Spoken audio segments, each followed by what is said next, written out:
Ladies and gentlemen, welcome to the EPL playoffs. A play-all 7 between Lord Raphael and indeed iamturk. The winner of this series does indeed become the champion, or indeed their team becomes the champion. This is actually a team event for those who don't know. The players were sold at auction, and the leaders of each, well, we'll call them clans, were given basically some imaginary ESOC money to purchase their team. And they had to bid on the players, which was definitely very, very fun. Yeah, it was interesting. I mean, Callum went for 2,000, which was a bit funny. But Lord Raphael, he went for an incredible amount. Here he is, 4,000. Really, that's a lot. But he was, I mean, you have people like Kaiser who probably would have gone for probably around the same amount. But they were champions for the teams. That's true. And Raphael wasn't. Turk is the champion for the Avengers. Yeah. So realistically, he's probably the best player on his team. So this should be the most interesting matchup. Or maybe not the most interesting matchup, but it's obviously the highest level matchup of the playoffs. Do you think it's so? actually your first match. I mean, it's indeed a high-level matchup. Lord Raphael came second in the New World Championship and first in many ESOC tournaments. No stranger to grand finals and the late stages of events. And as you said, sold for 4,000 coins, which is a considerable amount of the budget that you actually start with. So yeah, you start with 10k, so it's basically nearly half of your budget taken from one player, and you need 5 players, remember? So you have to have 5 players. That is a requirement. So they spent like a tremendous amount on Lord Raphael, but he's a very, very strong player. Arguably the best player if you go by ladder results. Consistently #1 elo and does well in tournaments to boot. So Lord Raphael. Talked enough about him, but as you said briefly, here is iamturk picking up an 80 food treasure. Looks like he'll be fine with that. Germany went for a TP and is on the other side of the map, so should be okay with that food.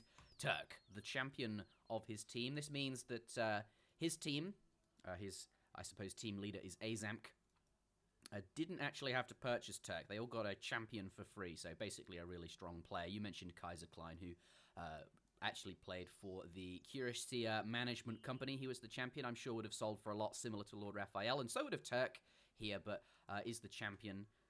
And it looks like they're fielding their sort of 2 best players, and that makes sense for this LAN. Pardon me, not LAN. I'm so used to saying the word LAN. What I mean to say is play-all 7 playoff, which is also a bit of a mouthful. I want to talk about Turk a bit because he did very well in a lot of recent tournaments and indeed show matches, particularly.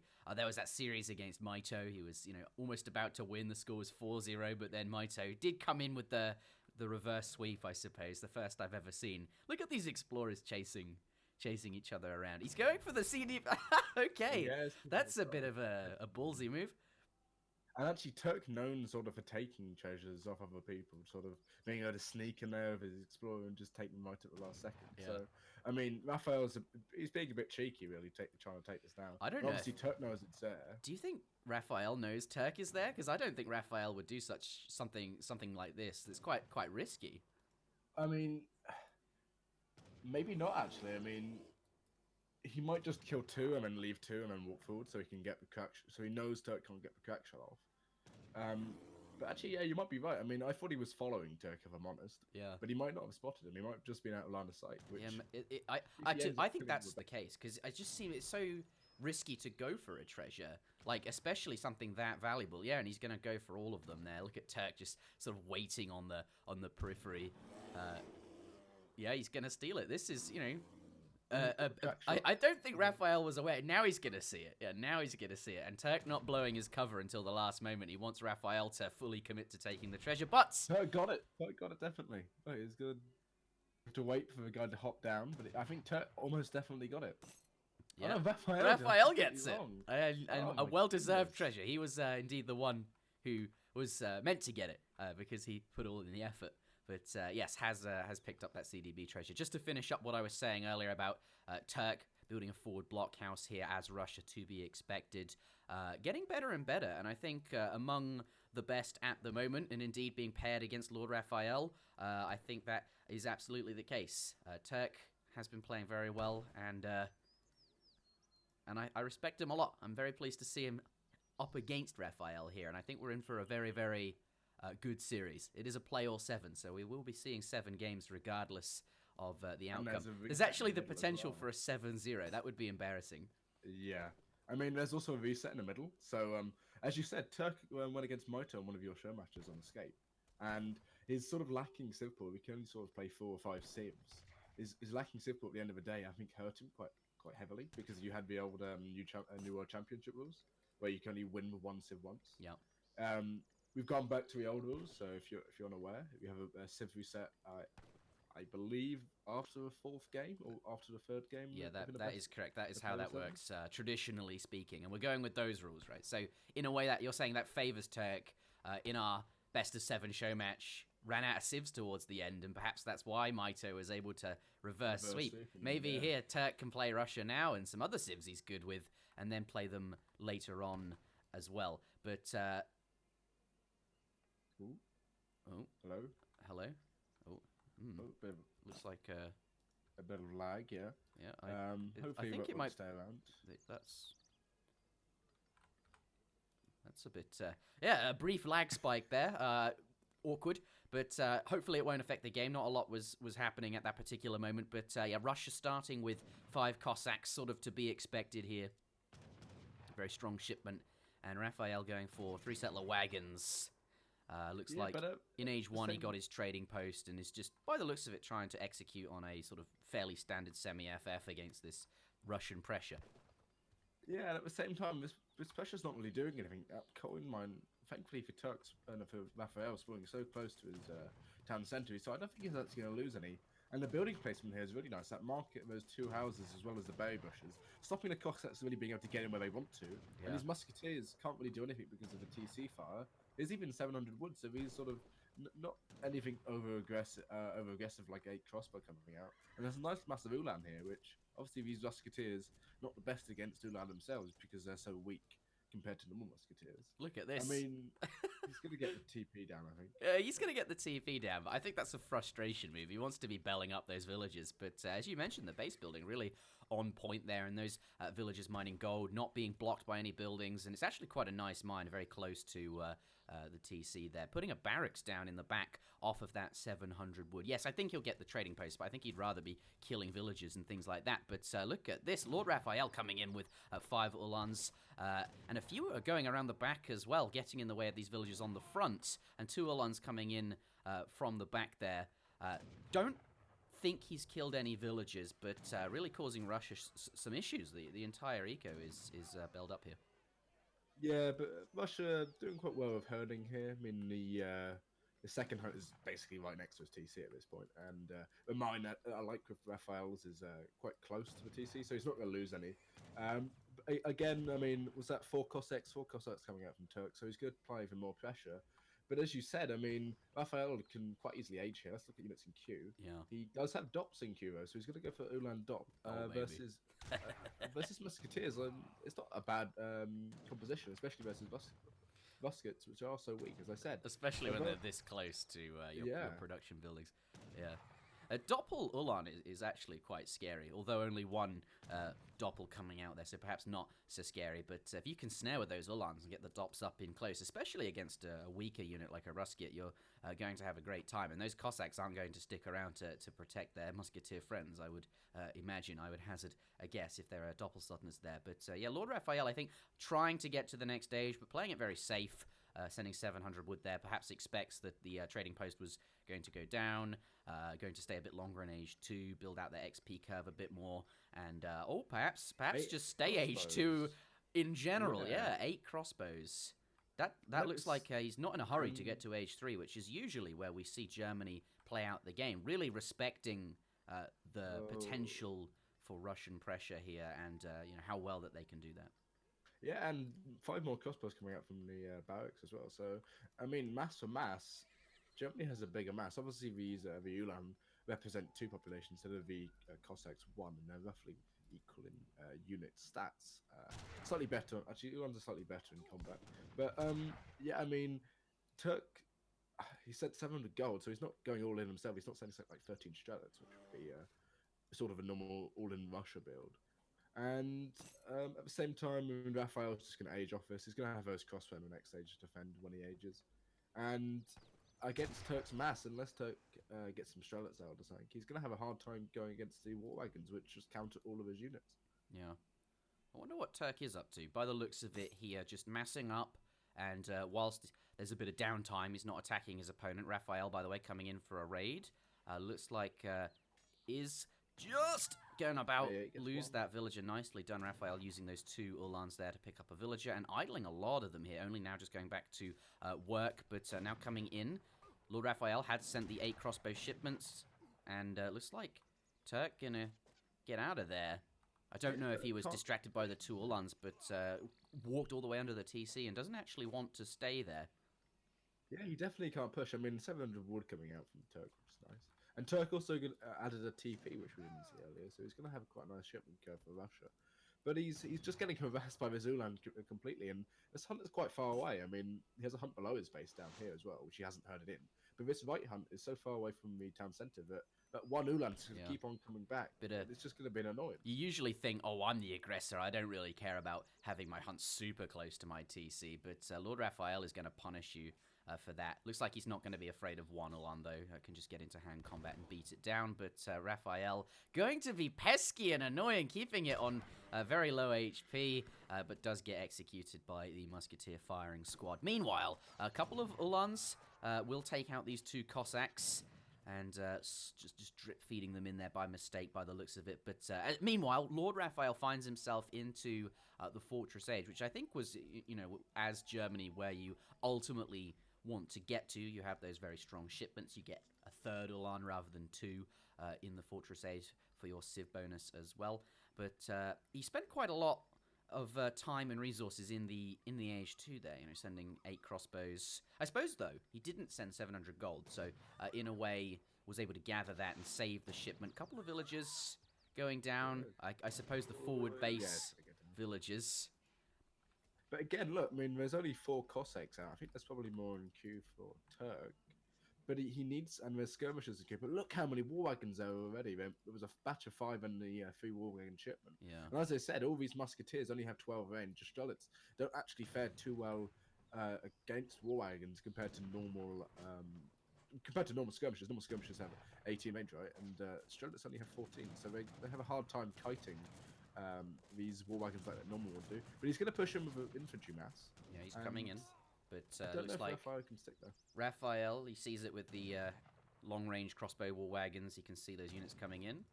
And big doesn't want to stick. Oh my goodness. I didn't see that. Yeah, killing quite a number of vills. And Raphael's signature being so frustrating, attacking the vills and then running away before they can get the melee attack in. Still got a clip of him doing that at the New World Championship, getting a round of applause, which I will eventually put on the interwebs. But at the same time, Turk has secured the stagecoach line, which puts the eco difference about the same. I mean, Turk does actually have more units than Raphael, but obviously these German units are probably slightly better than the Russian units at this point, and he's going to get more shipments in. Yeah. But as time goes on, Russia's going to have a better economy than Germany, and after at some point, Russia's going to age and end up being able to have the same amount of pressure Germany's going to have here. He might lose quite a lot of these units here if he's not. Yeah, if he's not careful, he might lose some of his war wagons, which he needs to keep alive. Yeah. Boyar's coming in as well, so that strengthens these Cossacks and these Strelets quite heavily. 15% HP and 50% attack. That is true. Should we take Raphael quite far ahead on score here? Let's see though how this fight goes for him, killing a number of Strelets there. And really threatening this blockhouse. Raphael really, and getting back there. Doesn't want to commit to a fight. Just going to be really pesky whilst he gets those shipments in, whilst he builds up. Yeah, and I mean, he got that 9 Ulan and veteran Ulan. As I said, these musketeers, not the best units. I mean, there's a lot of them, but they're not particularly useful against these veteran Ulans. I don't actually know how they trade. But again, like these war wagons are just going to kite them to death. Yeah. Strelets come out, but Strelets again aren't the best units against war wagons compared to normal skirmishers. And there's a decent amount of skirmishers and crossbow for Lord Raphael at the same time. Yeah. Just posturing in the middle of the map here. This is where the action is taking place. But I think you're very right to bring up the stagecoach line. That does put Turk firmly ahead in eco. Let's check his villagers as well. Just hunting dogs on there. No steel traps just yet. I want to check the same for LordRaphael though. This is a big Cossack mass. This is the more important thing though, isn't it? The fighting here. But look at how well LordRaphael controls his units. He sees the Cossacks coming in. He's just abusing the range advantage on his units, knowing that the Strelets can't punish him in the same way that Skirmisher can. Yeah, and he doesn't really have a huge counter to this. I mean, he's got a decent amount of shallots out, but he needs to try and get the snare from the Cossacks. The snare's what he needs. Blockhouse goes down. Yeah, it goes down, but he's going to get pushed out, lose probably a couple of war wagons for his trouble here. I mean, there's a decent amount of ulan which can come and to take out the Cossacks. But this is the fight looks here. Like the fight will get underway there. Really trying to jam those cavalry in there. A lot of them in hand combat, which is quite good, versus the Ulan's crossbows and skirmishers in the back, though, doing very good damage against this mainly heavy infantry army. And you can see all of the Ruskets just sort of melting away. Ulan's being pulled off the musks there, but Turk switching back to ranged combat, being quite diligent, but does lose all of the units. And that is the power of having Age 3 units. And LordRaphael combining that with abusing that sort of lack of range that his opponent has. And I don't think we were talking about that stagecoach is really going to help him all that much now, because he's just going to get pushed off resources. And what is the point of having a slightly better economy if you're just going to get pushed off of resources and you can't gather? I mean, this coin mining base only has 100 coin in it. This next coin mine's up top here, and he's already mining down here, but these are just going to get pushed off some of the scene. Yeah, trying to rebuild. This blockhouse, frantically trying to rebuild it, but you're right, it's not going to go up, but he has to place it there. It's quite far forward for, you know, knowing your opponent's coming, but you have to put it on the resources, right? And going in for this fight, because if he loses here, he loses the game. So even though the odds don't look very good, he has to try. But there's the GG, and it will be LordRaphael picking up the very first victory in this Play All 7 series. Yeah, again, I have to say I was slightly surprised even by Turk just picking Russia. I mean, Raphael obviously known for being quite a strong Germany player, and on a TP map, especially with 200 wood, we failed to mention that it was 200 wood start, which obviously is huge for Germany. And I just don't think it was the right pick against Germany as well. Russia not performing today, perhaps the wrong pick. Shall we take a look at the post game? We're going to see that sort of early spike in military unit population for Russia as he sort of sends the 5 Cossacks. But lots of cavalry coming out quite quickly for LordRaphael, and he sends the 8 crossbows and sort of keeps up, safely makes his way to Age 3, and then from there is in a great position and can just sort of finish out the game. And you see this fight at the end, really, really not too good for Turk. Let's take a look at all resources gathered as well. Quite even. Germany ahead sort of most of the time. But interestingly, I suppose actually it's not too surprising, the Russian player does sort of get ahead at the very end of the game. And that is the stagecoach, indeed. It's basically 12 villagers working at that point. So Raphael takes the first game. Shall we move into the second one? Of course. I just spoiled the game of Bramboy. I didn't mean to do that. But let's go on the next game. Do you know what map it is for the next one? I don't actually know. The next map. Hold on a moment. Let me join this game, and I will be able to tell you. You need to tell them, I suppose. Well, yeah, the game's not up. They haven't hosted. I'm watching the map pool tell me currently it's on Manchuria. Oh wait, do you still have it up? Yeah, no, I'm waiting for the overlay to update. Number 1 is Arkansas. No. Number you should 2 turn the overlay off is because it Arizona. Yeah, you should turn the overlay off because it will lag you out. It's terrible. Oh. It just eats your CPU, which is the problem. My CPU is fine at the moment. Well, maybe it's fine. I don't know. Maybe it's just my computer sucks and just hates the overlay. But yeah, I mean, it should be maybe. What is it next? It's Arizona, so it's another TP map. Arid Zona. Yeah, Arizona. I think it's a full TP map.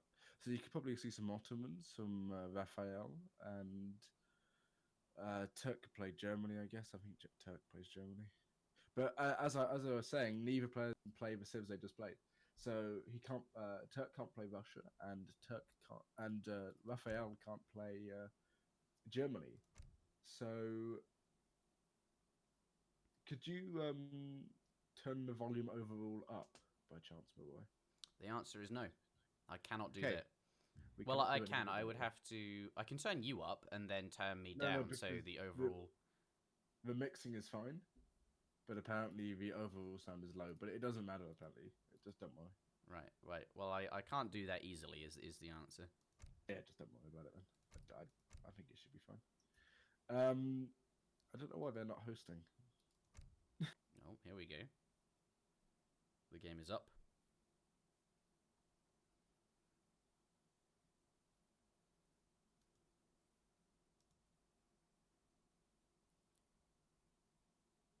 And it's never the ninjas to pick first, so it's Turk picking first.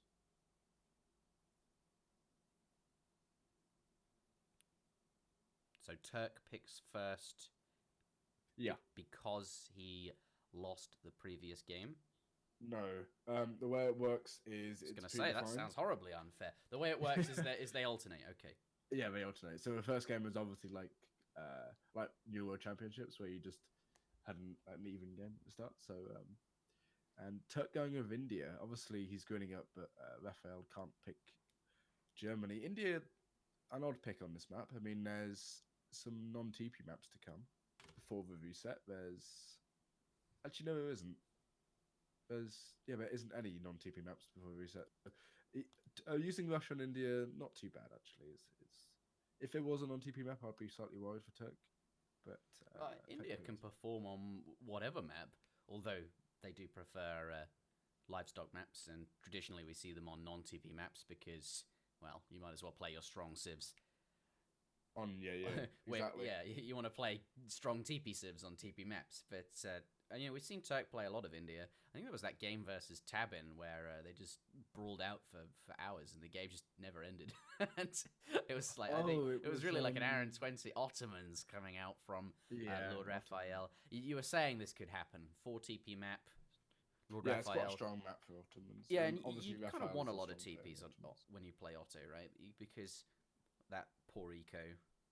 Well, they're sort of just useless without TPs. And India, not sort of a usual civ to take TPs. They can do actually, and I wouldn't be surprised if Turk actually did take a TP sort of in transition to stop Raphael getting all 4 for 3.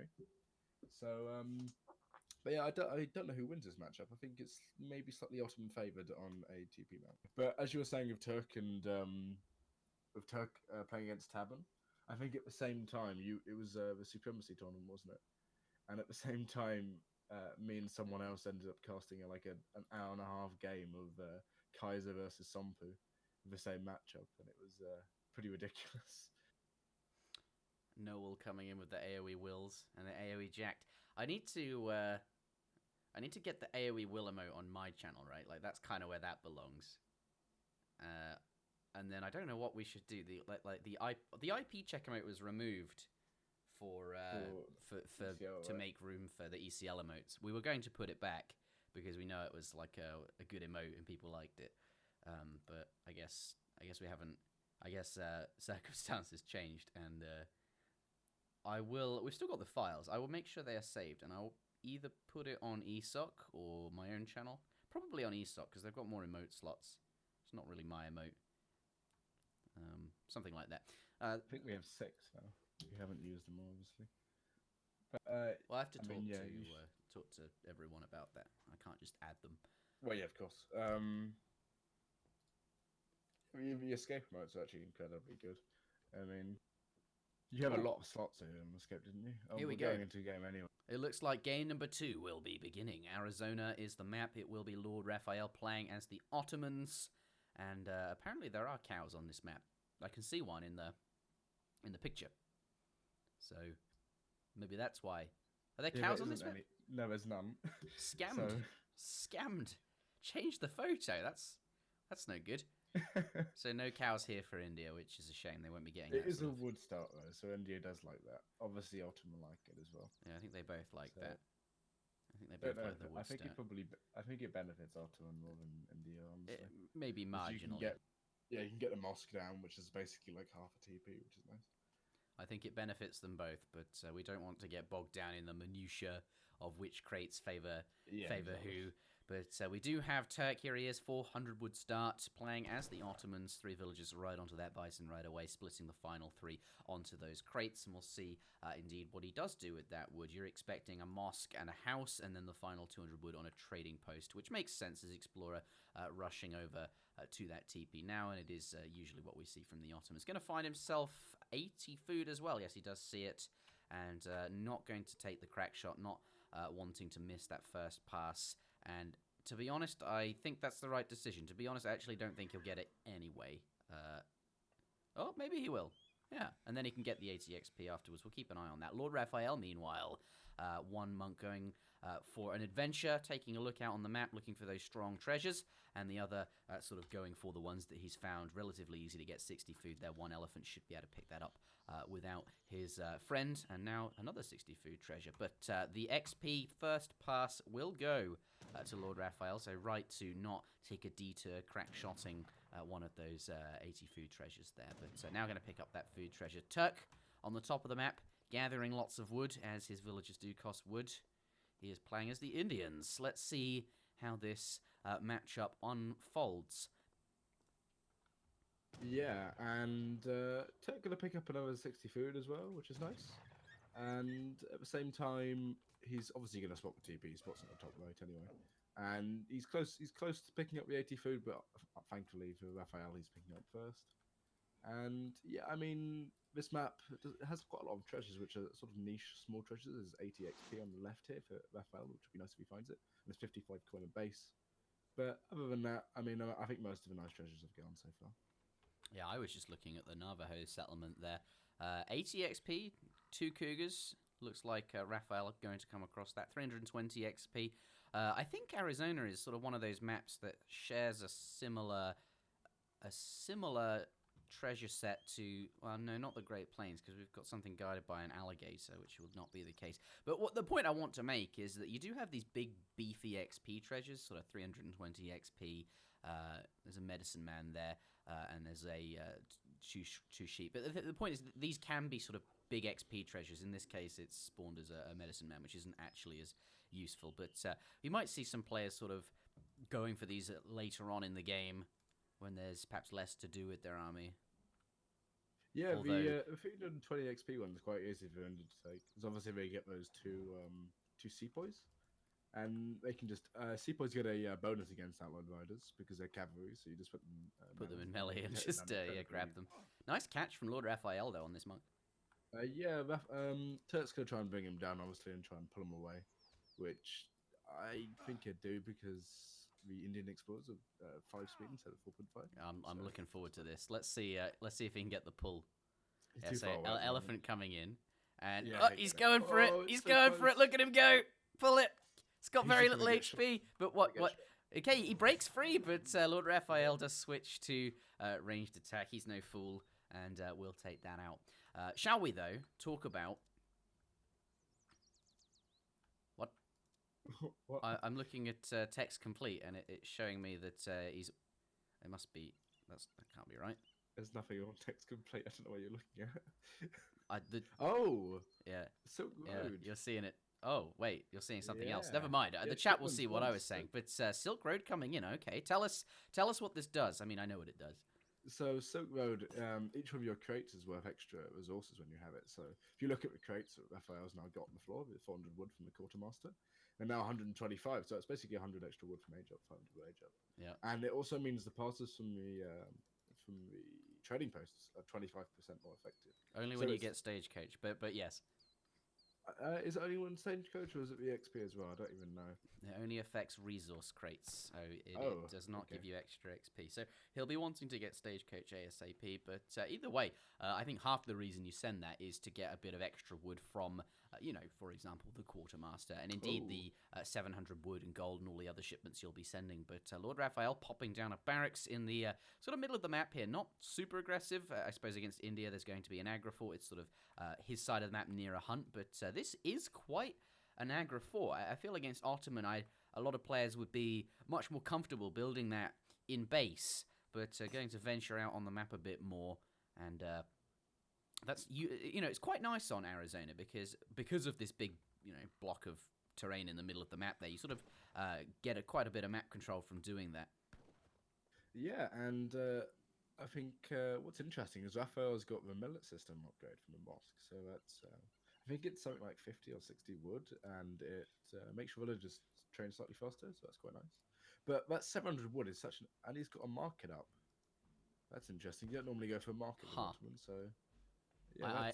Let me. Shall we well. take a look at his deck? I think we're going to see something special in mind from LordRaphael. I'm quite excited to see this. Coming in with 5 Janissaries though first. I think just trying to distract the Sepoy, not actually wanting to commit to anything there. But LordRaphael looks like he will lose this trading post, which is a shame because his stagecoach is now in.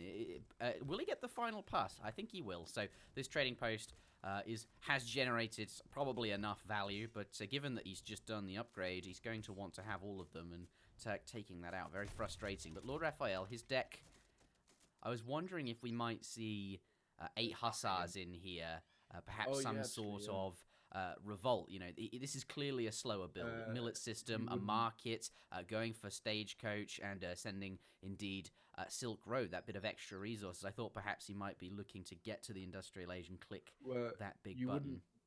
You wouldn't normally build a market or even get the millet system upgrade, or by the same degree send Silk Road if you're going for the for a revolt. Really, it doesn't really make any sense. You want to do a revolt as quickly as possible. But as you were saying, that he's produced 5 Abbas, and he can really quite easily contest basically all India's got. These Abbas guns are so good against the Gurkhas. Gurkhas only having 18 range, Abbas obviously only having 18 range as well. But they do, Abbas just decimate Gurkhas completely because of the siege damage. What don't Abbas absolutely decimate? They are a pretty funky unit. Yeah, they're sort of insane. I mean, they're slightly nerfed in EP, but just look at them. Look at them to destroy Gurkhas. One down already, one already half HP. He has to push back a bit. They sort of destroy everything. But Gurkha do have 18 range, but so do the Abbas guns, so it's not like they can... It's not even like you can abuse a slight bit of extra range, but he's trying to focus them down best he can with his ranged units. The Sepoy now in range of them as well, although their attack move going straight onto the Explorer there. Yeah, and no, the Explorer actually doing quite well there. It's snared and because of that, Raphael was allowed to get probably about 3 or 4 more Sepoy there. So, I mean, if you just look at units lost, look how many Sepoy and Gurkha Raphael's lost in comparison to how many, only 5 Janissaries and 1 Abbas. I mean, these 2 elephants are just annoying. They're not doing too much against anything. And this Agra Fort, again, the damage from the Agra Fort is 25, but he's taking a bit of lag there. But Sawar's coming in as well, which is huge. I mean, if you can get the snow on the Abbas, it's massive. Yeah, although the supporting Sepoy are nowhere to be seen, and they're not going to be effective on their own with Janissaries in the mix. But it looks like they were hanging out. They were chilling next to the barracks and the foundry, waiting for Abbas guns to pop. And as a result, he did manage to catch a few there. Now 4 Abbas guns have gone down, but still that sort of pales in comparison to what he's lost. If Abbas are microed and utilized well, they can be very, very threatening. And it looks like Turk is having a hard time against them, just trying to use those Gurkha here to take off a few Janissaries, and now getting away, doesn't want to be in range of those Abbas guns. This is a nice position though, the Janissaries are quite safe, the Abbas guns are zoning off the units there, but the Abbas getting a bit too far away from the Janissaries, so the Soas think they can have a go, but actually the Janissaries, they're not going to let that happen. Look at all these units dropping just within range of all the Ottoman infantry there. Turk losing a lot of stuff, really not standing up well against these Ottoman units. Yeah, and at the same time, Raphael getting steel traps and amalgamation, as well as the Abbasid market upgrade, which his villagers aren't coming out too slowly now. And there's 5 Janissaries shipped as well, so he's going to be putting on more pressure.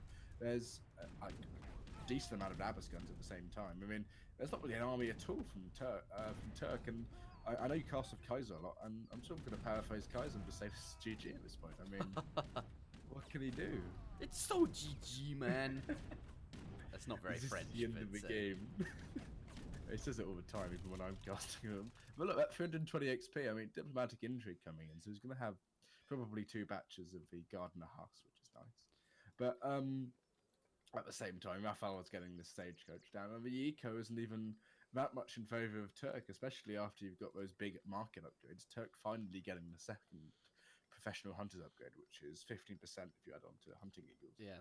But he's going to lose his own TP, and I mean, Raphael's just going to have a bigger mass. What can Turk do against his army of Abbas and Jan? I love this slightly slower Ottoman build of this. It's pretty funky, isn't it? Yeah, he's even got amalgamation. I didn't realize. Did you point that out? That's a huge upgrade. Yeah. That's an insane upgrade.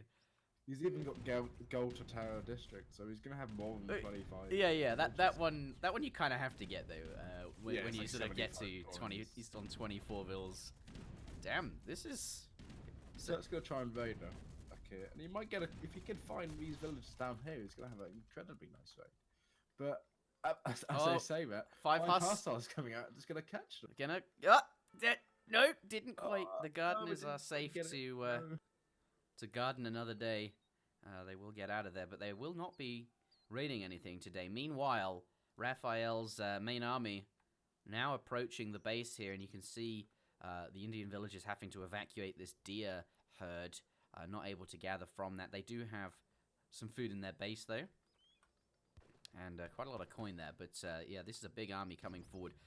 You mentioned that he sent diplomatic intrigue and got himself up to 700 exports, so could be seeing another batch of gardeners, that's for sure. He's going to have a lot of very strong cavalry, which he's going to need against those Abbas guns.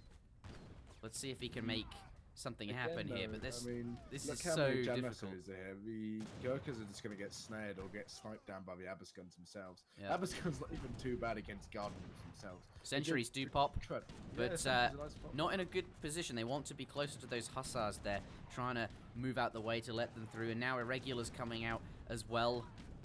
But really not very many Indian units left at all, and even artillery attack coming in for Lord Raphael, improving his Abbas guns even more. No units at all. Single Zamba coming out doesn't really help. And I mean, the concert's going to go down. I think a mistake here at Turk had is he sent the Ottoman villagers, the 4 settlers, which normally be quite good in the normal game, but obviously Minutemen here would be quite nice as all the batches of Minutemen. I don't know how much it would have helped. I mean, this town centre is just going to go down. Turk saying GG, obviously. But as Bramboy said in chat, I mean, that Silk Road, even though it was an Age 1 shipment, you ended up probably netting around 800 resources from the stagecoach, and you just have to remember how strong 700 wood is as a shipment, as your third shipment when you have Silk Road. Yeah, although that being said, it's not that much stronger than a colonial age shipment if it's, 800 is what it was. Yes, that's stronger, but it's over the course of several shipments that you get that value, and it does take a shipment from your XP curve. So it is functionally quite similar to sending something like a crate. It just has more long-term value. Does that include though the stagecoach in your calculations? Because actually, it's even more valuable. Actually, yeah, including the stagecoach, it's probably around 1,000. It's incredibly valuable. Actually, it's a very, very strong card. Actually, if you think about it with a 4 TP stagecoach line, because it's 25%, it's like having a 5 TP, which isn't on the map. And I think it's okay to send if you get the mosque, because obviously, as I was saying, that trickle of 0.7 a second from the mosque probably secures you an extra shipment. That's by the time. That's insane. Look at Lord Raphael's all resources gathered graph. He's just so far ahead of India. I know a lot of that is crates.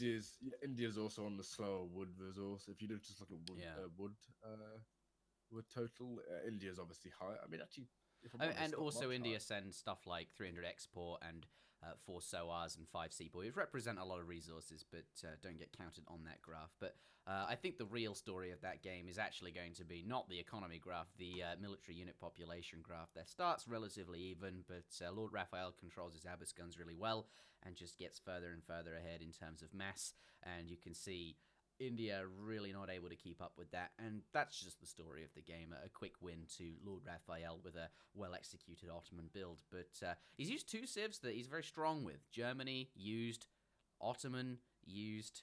Let's see in game number 3 what Lord Raphael decides to use, because two strong And civs used up. picking first as well. Remember, I mean, Raphael. I mean, he can go for basically anything. Raphael is such a good player against basically anyone. I mean, even something like Dutch in an unfavorable matchup. I think Raphael Ooh. probably stomps on most players. I with. do like a bit of So, Raphael Dutch. That's there was a game I watched a couple of weeks ago. I think it was either on your channel or on the Escape channel, where he was against Maito and he did the church card or something, and he ended up losing. But incredible game to watch. Next match is. Have you seen Iowa? of Because course. it's not played very often. I've seen all the It's, maps. It's the one with the very, very narrow choke in the middle Yeah. with a kind of island, except, yeah, there it is. Yeah, and it's got 4 lakes you can't ship anything in. We need to be careful as well because the map is quite bad for spawning hunts, if I recall. So need Okay. to keep our eyes peeled. Let's, But God, that yeah, phrase as I is said, such a weird phrase, isn't it, if you really think about it? Like, peeling your your eyes eyes. peeled, That yeah. sounds like, imagine, like, ugh, that's awful. I remember it from when I was in like car parks as a kid, and I had to look for car parking spaces for my parents. Keep your eyes peeled And, for a car parking yeah. space. I'm just But okay, mum. But yeah, I mean, Raphael's going to pick first. I need to go to the loo quickly. So I guess you can just talk by yourself. Yeah, I can go. You can go. Lord Raphael gonna go as well. He seems to do this. This is classic Lord Raphael. At the New World Championship, when he was playing in the grand finals against Iroquois, between every single game, without fail, he would go for a smoke. I guess it was quite a nerve-wracking tournament. Quite high stakes, so fair enough. But yeah, Lord Raphael definitely notorious for that. We'll see what the civs are then. Lord Raphael, I guess, is picking first. I think that's what Riot said. And it would make sense. Turk picked first in the previous map. So Lord Raphael, not at his seat. So won't be picking his civ. Presumably thinking about it. Doing whatever it is that he is doing.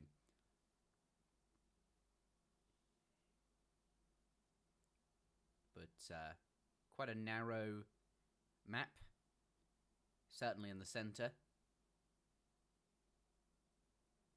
So any aggression is probably going to come from the sides, which doesn't give you a whole load of map control. Your opponent can just gather on the side that you're not on. Iroquois. Okay, I guess you can control the middle with a war hut. That sounds strong. But if I had to take a guess, I would say aggression in general seems weaker on this map because of that sort of choke in the middle. If you just wall it up with a layer of wall, you could delay their rush enough to be very frustrating and make it not particularly strong or something like that. But Raphael disagrees, going to go with a traditionally strong civ for early aggression with that blockhouse. Pardon me, war hut. It might as well be a blockhouse. But also, we know Iroquois can be semi-FF civ and play out very similar to France and Germany, which is something Lord Raphael, a style that he's very good with. And perhaps he'll play Iroquois out like that. I think that's what I'm expecting him to do with this Iroquois pick. We'll see what Turk does in response. Gets to counterpick this time, although he too actually cannot play some pretty strong civs. Russia and India off the cards here. You wouldn't play Russia and do into Iroquois. It doesn't really make any sense because Iroquois' FF is just better than Russia's. No, and their colonial plays. You wouldn't play either of the civs, but he doesn't have them. What do you think he does pick though against Iroquois here? What can Turk play? I mean, he could play France, but I think France is just, as it stands, it's sort of just an inferior version. Yeah, I feel like France isn't needed here. Like this map, I'm kind of expecting Lord Raphael to. I don't know how much you caught because you went AFK for a moment, but I'm kind of expecting Raphael to do something semi-FF related. Not going to be too aggressive, just because of the map and how controlling the map is kind of harder because of how it's because of the map. The map is huge. it's like a team-sized map. It's massive, but the thing is, the hunts are very scattered, so being aggressive works quite well. Okay. I guess you mean, you can't see the can size from just that little picture. yeah, it doesn't really look very big, but it is. It's like you have obviously 3 hunts, but they're sort of wider than normal. But China, Yes. I mean, if you were to ask Diogo, this would be sort of instant lose for iamturk, as he seems to think that China is particularly bad versus Iroquois, but obviously Turk having a different idea. Yeah. Let's see how this goes. Ladies and gentlemen, let's get into game number 3. People saying they're expecting a 7-0. That would be... I don't think... No, I don't think we'll see a 7-0. That would be quite embarrassing, and I know Turk has a bit more fight in him than that. He's an incredibly good player, so yeah. he's not going to fall down or anything like that. No, I mean... No. Let's see how this pans out then. The map is... it's not that big. Oh, it is big. It's deceivingly big. I mean, the lakes is just huge. It's no bigger than how I remember it. Maybe it is slightly bigger than usual maps, but it doesn't seem like, you know, an enormous 2v2, 3v3 size map. This seems reasonable. Let's take a look at the hunts though, because that is something you mentioned that we should do, and it looks like LordRaphael is fine there. I think they're fine, to be honest. I mean, both players have equal hunts. Yeah, both have 2 in base, or 2 in base, hunt sort of plus 2 1. on the, yeah, 2 on the peripheries. And then the others and are there's that sort one of... in the middle. Yeah, the one in the middle is kind of neither players, and then, yeah, I'd say their next hunts are a bit further out. But it does beg the question, how effective will some kind of rush be? And those third hunts are quite fast. But in order to block them, you have to scout which side you want to be building that war hut on as Iroquois, in this case against his opponent Turk. It could be either side. Those hunts, actually, I don't know if it really matters. Whatever side Turk built his war hut on, pardon me, Raphael built his war hut on, Turk could go and get the other hunt, start herding sort of that back in, and I imagine he'd try and bring both under control anyway. And then going in the middle, I suppose, is another option. Perhaps China won't be walling up that sort of thing in the middle. It's interesting. I wonder how this will sort of play out, because Iroquois has that option of being aggressive or going to the Fortress Age. Up against China, though, I think China's either way... going for China's going for 2 villages. Okay. He's not going for the normal build. I think we need to... Have you removed the overlay? Oh, no, let's do that. Yeah, here we are. There we go. Yeah. Yeah. Trevor's getting annoyed because apparently we kept the overlay on, but we haven't done. You've only missed like a minute, so it's not too bad. Yeah, it's not too bad. Well, we didn't get the overlay on for ages. We didn't get to see the Civ picks. My apologies. I'll just leave it off. Here we have ATXP. ATXP is nice, and as I said, he's going for he's not going for what you'd expect and going for a TP. He might do still. He might go for the middle TP, but normally what you do as China is you put down the TP first, don't you? And then you put down the village afterwards, because you can still get 10 villagers in quite handily. And he's going to find 2 stray dogs. If you can find 2 stray dogs, that's incredibly nice. That's probably one of the best treasures you can find in this situation, is China. As then you can stop the Travois. As obviously, you sort of know where he's going to go with a Travois from his base. He's either going to go down the center, go down the left or the right. And then you just put a dog on either side and you explore in the middle, and you can just snare that. And then you can buy so much time because of it. But yeah, as I said, second village going down, which is nice. And he's even set the treasure on the right here, which is nice. They both play. Settler treasure. We'll see who goes for it.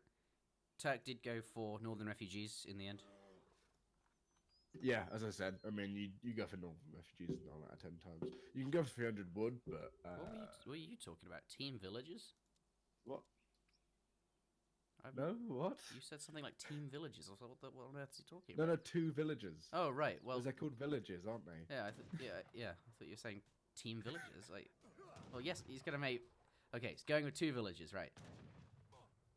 Rip He's disciple. gonna lose his disciple and 70 food for Raphael. Look at chat going crazy. yeah. That's funny. It's quite funny. There was a point where Chrissy left the overlay on for like 50 minutes into a game. Oh my god, that's a long time. And no one was able to contact him. Well, he didn't have a Discord up, but he was solo casting. Look at these heroes going at it. The Who would Chinese win? one And will win. it's like a Actually, I don't know Shaolin who monk or some dude with 2 axes. Yeah, and this sort of shows the broken RNG mechanics in this game, you know, because Shaolin Monk, if he gets criticals, he'll win this. And if he doesn't, he'll lose. So, you know, the game needs to be fixed. As long as the other that. But, He's bound to get a few. I mean, how often do players just stand there and brawl with their 2 explorers? I mean, he's going to lose this as well. To kill each other, it's going to take like a solid minute or longer of fighting. Yeah, and Raphael went on fast age as well, which is sort of to be expected against China. You want to apply the pressure. And where's that man going? He's going straight down the middle, so he can just place it. He can just place it. Next villager to coming out. Is he going to make a wall? Is he going to try? I don't know if he can get there in time though. No, he's not. He's going to punt it, though. He can slow it down. What's happening? just punting the. It does get by. And there. He's going to say it at least. He's going to 4 Kenya. Normally, what you do when you have a full block house is you send something like 5 villagers, and then you send 4 Kenya straight afterwards, especially with the TP start, because then you can get them straight away to the war hut. She's going to lose this villager. Look at this wall. That's a BM wall, isn't it? Let's be honest here. Well, slow him down a bit, perhaps, and you'll be able to see like what units are being created. He's not even up. Turk's not up, and he's going to have 4 Kenya on his base straight away. That villager looks like it could be. You just drop off one horseman and finish that off. Yeah, you say that. He does exactly that. Does exactly that. I wouldn't expect anything less from Lord Raphael. You're going to try and get that villager to safety, but it does slow down. I'm not sure it would have made it to the... Oh, you're going for the other one. I like that. Come back for this one. No, going to go for that. His Kenya aren't going to do very much. He's going to lose one for basically 3. He might lose a villager. Oh. He does get a villager. Lose a villager. And there's 5 tomahawks coming in from the big button. And but again, I don't think it's really going to do too much. I mean, Turk... There's 16 villagers idled, so it will, delay that age 3 a bit, which I think is what he's going for here. Stop China from getting to the fortress age super quickly. It does lose the explorer and continuing to lose Kenya, but he has got a big number of tomahawks now coming in, starting to siege that village with the Kenya. It looks like the tomahawks are going to go for that as well. But pikeman shipment does pop out on top of the Kenyas there, but a lot of them still in range of the tomahawks, so not a terrible exchange for Raphael. Honestly, I would have preferred the Chukuno. If he could sort of take the Chukuno out from the right village, he could have got incredibly nice shots on the tomahawks. And would have been completely fine, because obviously, as an Asian civ, you can pop out those sentries, which are incredibly strong. What is nice, though, is Turk's pulling over this goat. He's going to bring it over to a different position. He has got the explorer down, as I was saying, and he must have 8 Chukuno and Kuno. He sort of has to, otherwise he's dead. There they are. And that's going to be what he needs to send these back. But the Kenya are coming forward, straight into the pikes there. The Chokanu doing a good job of sort of kiting forwards, killing the tomahawks, but Raphael going to use those 5 Ayana to pull the tomahawks to safety. But now, Turk has been forced to send 2 military unit shipments, which is, a big commitment for China if they want to defend. And China lost 3 villagers, which is really quite large. And Lord Raphael probably not displeased with these interactions. I know, Raphael getting quite nice damage, yeah. I mean, he can still age, obviously, Turk, but he's still a shipment behind, basically. 2 shipments behind, because he's had to send those Chinese shipments at age 2. Obviously, Chukuno being a relatively quite strong shipment. But these Ayana don't trade too badly with Chukuno. I mean, he can kite a bit of them, which is quite nice. But Ayana are a unit which are incredibly nice against TC fire. They're like, they take 2 shots, and they're so cheap, 100 food. So he could just sit here for days, and he could be completely fine. Sorry, I was just reading comments, messages. No, I just got caught up with that. No, we're all good now. Yeah, and this is where this wall is. He knows exactly what units are there. Well, actually, I'm not really sure how valuable that really is, but. Oh, he lost a villager. Look at that! Oh, it's gonna get but he's just gonna lose them all. I mean, maybe if he can get something like the 7 steps out, it would be quite nice here. But obviously, there's a lot of tomahawks on the field as well. So the steps, not the best unit anyway. They're sort of like Huss, Actually, he's going to go for the export, so he's going to get Redcoats out. But again, Redcoats, or maybe he'll go for the Russian consular. That'd be quite cool if he does. Something He a took bit the different. Wolfen base. Well, why not, right? He's going to lose them straight away. Actually, to be honest, that was a bit of a mistake. I think he should have got out of there. There's 100 XP. Centuries coming out. Looks like they will try to catch the Aena there, which are actually they can move pretty quick. Those units, Tomahawks. I do backing them up. I do hope he goes for the Russian consulate. You want to see that, do you? Cossacks. Yeah, Cossacks. And irregulars coming out as well. Just going to fully brawl here. It looks like Turkey is quite happy to fight it. I suppose with the presence of the irregulars there, Raphael a bit more reluctant to play it, but still a considerable number of infantry, irregulars or not. This is a fine exchange for Raphael. Monk now coming in and try and get that away, losing a few units. iamturk. Shall we check in? No, it is the British consulate. Oh, that's disappointing. But anyway, the redcoats are nice, and then what you can do is you can go redcoat, and then you send.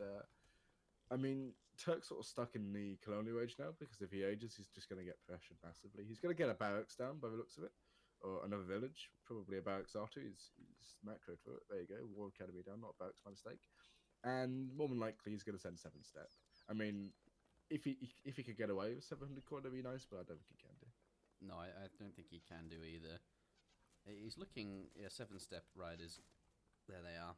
He's looking not in a good way at the moment, but is able to spend his export on some musketeers, which will bolster his numbers, and those step riders. Where are they going? I thought for a moment we were going to take the AC food treasure there. Sort of veering off at an angle, trying to get out on the map. He's spotted as well. I mean, step riders have actually really nice siege. They do. They're like musketeers for siege. Actually, they're better than musketeers for siege. Cost-wise, yeah. Well, not even then. I mean, they do 25 siege. These redcoats do 22. But at the same time, he's just bunged up. Especially cost-wise.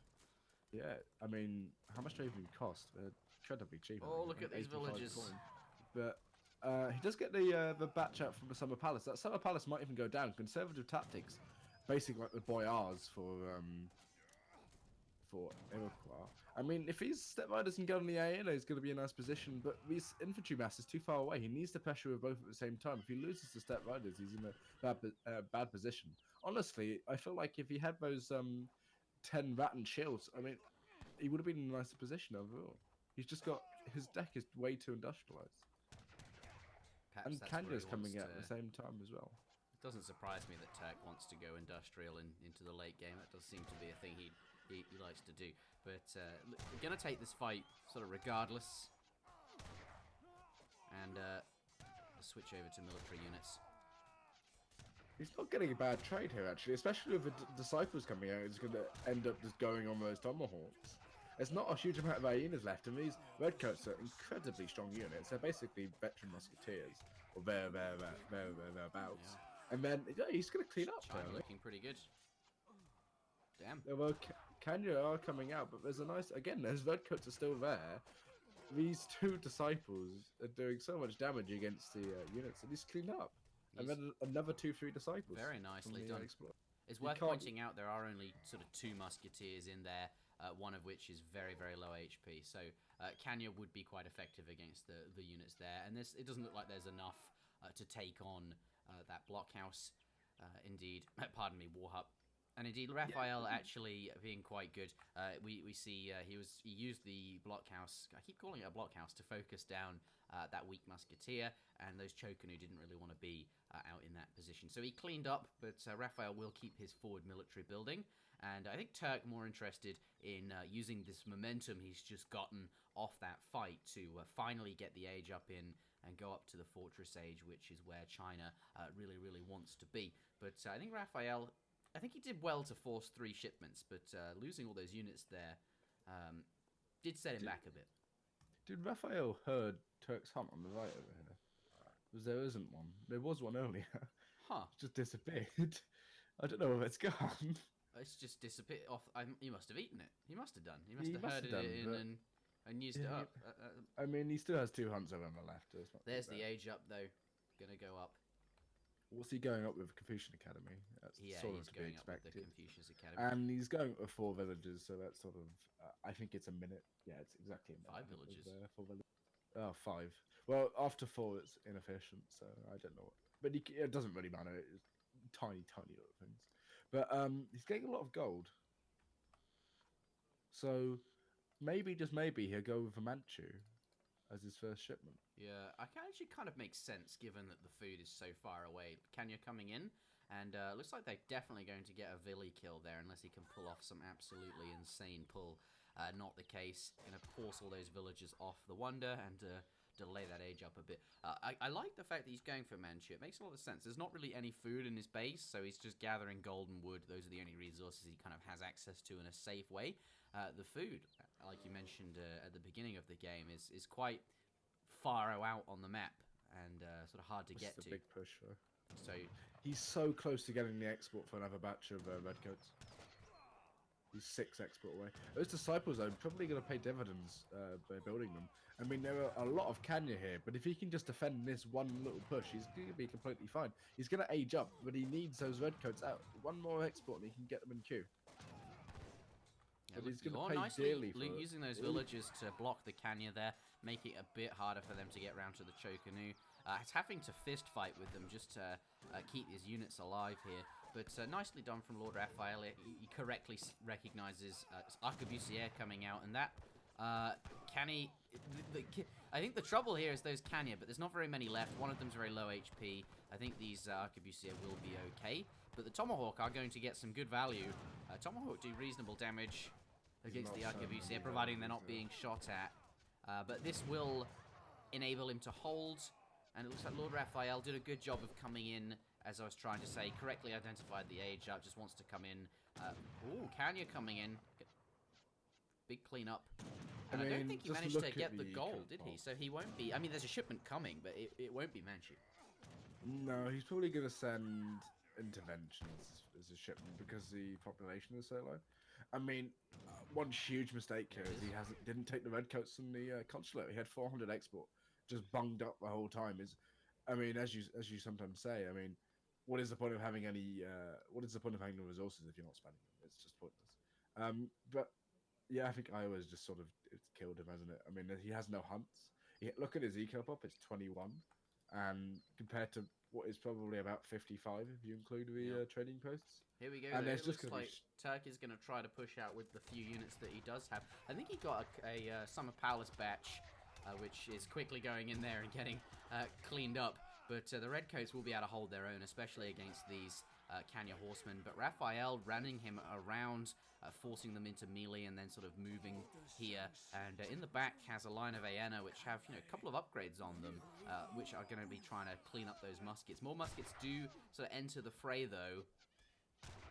And this looks pretty good for Turk with the extra muskets. I mean, Aena just counter them, but there are so many muskets that I think it's even, but doesn't want to fight it. It's going to get back. But I think the point to take away is Turk stabilized. Raphael came in at the right moment as he was aging, did a lot of damage, punished him, managed to take out those Arquebusier, didn't let him get up to the fortress age for free. But now off the back of the intervention shipment and indeed that 400 export that's been sitting there for a while, got a few muskets out from that British consulate, and is now stabilized. But I think if we click this button, which I should have done at the start of the game, we'd better take a look now that the dust has settled, perhaps, at what's going on. And LordRaphael has 50 villagers, which is 30 more than his opponent, and indeed 2 trading posts as well as a couple of upgrades for his units, some cards there. So Raphael in a very, very good position, I think. Yeah, there's a monastery in base for Turk. Yeah, I think that's a desperation move, isn't it? Like he's got no coin. He got in queue? Higher Barbary Corsairs as well. You have to remember Barbary Corsairs against this combo. Oh my goodness! This is like that's awesome. Although both of them are counted by Aena. He went for but the Barbary Corsairs is that they're such strong units. I forget if it's with the German upgrade or not, but they have something like 33 just base attack. Yeah, and they're incredibly fast, so they're just like hussars. Yeah, well, they're like Rodelleros more than anything else. But yeah, they move at the same speed as a hussar. Yeah, they're quite funky. I'm looking. Here we go. 28 attack. 0.4 melee resist as well, which is insane. So it's like a hussar, except it's actually weak to infantry like Aena rather than being good against them. Yeah. And it costs about the same. If he can get a mass up, they're just so slow to make. But if he can get something like the Chinese cab at the same time, just look at them on the canyon, just drop the canyon. Yeah. I still think this is completely enough the over, and Turk is doing what Turk does a lot and just staying alive, basically. Yeah, but, he just sort of stays in the game as long as he can. He tries to draw these things out. But these Manchu just sort of wandering around, and at the same time, he has no hunter tools, so all he can make of his Barbary Corsairs, and he's not even making any of them anyway. He does get a flying crow, which is quite nice. Boom, look at that. 2 Barbary Corsairs on the back. They're being harassed by Manchu, Barbary Corsairs, and fireworks. Honestly, he might even clean up here. Yeah, I think he will. I think the Flying Crow is going to tip it. Yeah, you can see Raphael is wanting to get back. They're kiting forward with the Manchu, but those units can't really stop, or at least for too long, because if that Flying Crow gets a volley off, yeah, he doesn't want that to be happening. Manchu, obviously very strong. It's a mistake here, sort of just carrying on fighting. He needs to wait. GG but he's just going to kill GG. He recognises. Like, if you look at that eco pop, he's 35 villages down, as well as 3 trading posts. A valiant effort, but Turk, I think, spent too much getting to the Fortress Age. LordRaphael did a very good job of making that a costly upgrade. Yeah, I think he made a mistake just staying in the Colonial Age. I think, as Daroga said after the Supremacy Cup, it's just not a fair matchup. I mean, especially when you just lose your hunt and then you're forced to make Barbary Corsairs or Black Riders. I don't think there's really much you can do. I feel like we should do like time to micro, but every single round you have like increasing numbers of Barbary Corsairs. It's a pirate theme. Against like France, if they go Skirmgoon, they just dominate. Because there's nothing you can do against them, because they're just fast-moving bastards. They don't really get countered, yeah. Because if they gun on anything, like Barbary Corsair Ulan is insane. It's just a ridiculous. I want to see the Barbary Corsair only time to micro. That sounds like fun. Or maybe a pirate-themed one in general, where we've got like buccaneers and. Oh, there's that weird Indian pirate one as well, isn't there? Yeah. It's the Musketeer. I've forgotten what it's called, but it's terrible. It's not terrible. It's actually a good unit, but it's just not great because it's like 90 coin and trains incredibly slowly.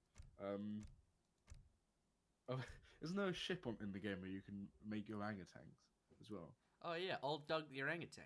Yeah. Yeah, you make him from the raft on something on Ceylon. Like, yeah, and on Indonesia. And I really like. I was watching I forget what it was. I think it was the 2-town tournament. Azamp, the first thing he did was put a Vil and his explorer in the raft, deposit them on the island so that villager, he's playing British, can make manor houses, and then trains Old Doug the orangutan. And I'm like, it's just, I didn't even think it was needed. He just wanted to make it. And yes, it's helpful for treasures, but I don't think it's worth 200 food that early on. But they do quite a lot of damage actually. They do I think 10 times 5 or something ridiculous versus treasures, and have 200 HP. So they're not even that bad, but yeah, quite a comical unit really. But again, I don't know what Turk could have done now. I think he was sort of screwed after he sent pikes instead of Chukino at the start. If he spent Chukino, he could have ended quite easily with the Minutemen. And then if he held Chukino, just better against Stormhawks at the start of the game, obviously. But hopefully Turk can sort of pick himself up a bit. Yeah, currently 3-0. And that 7-0 is going to be on his mind. So that is. Have we ever seen a 7-0? No, I don't think. Well, we don't usually play all sevens. And how long would your series have to be if it was a regular best of to? It'd be a best of 15. Yeah, best of 9 is pushing it, man. That's like a full day's work casting that. Yeah, I mean these playoff 5s. I think I did 3 in one day, or was it? I know Castet did 3 in one day. And he must have been so incredibly tired by the end of it, because it's basically like a best of 9 at the end of the day if someone 5-0, isn't it? Because the best of 9 you can 5-0, and then it's exactly the same. So just long series if you do playoff. But it's Florida, so it's a water map. But it's also good for Japan, and obviously Turk likes to play Japan. Oh, There's... he didn't choose Japan. He chose Gonna go with Germany. Germany, which is a fine choice on a map like this.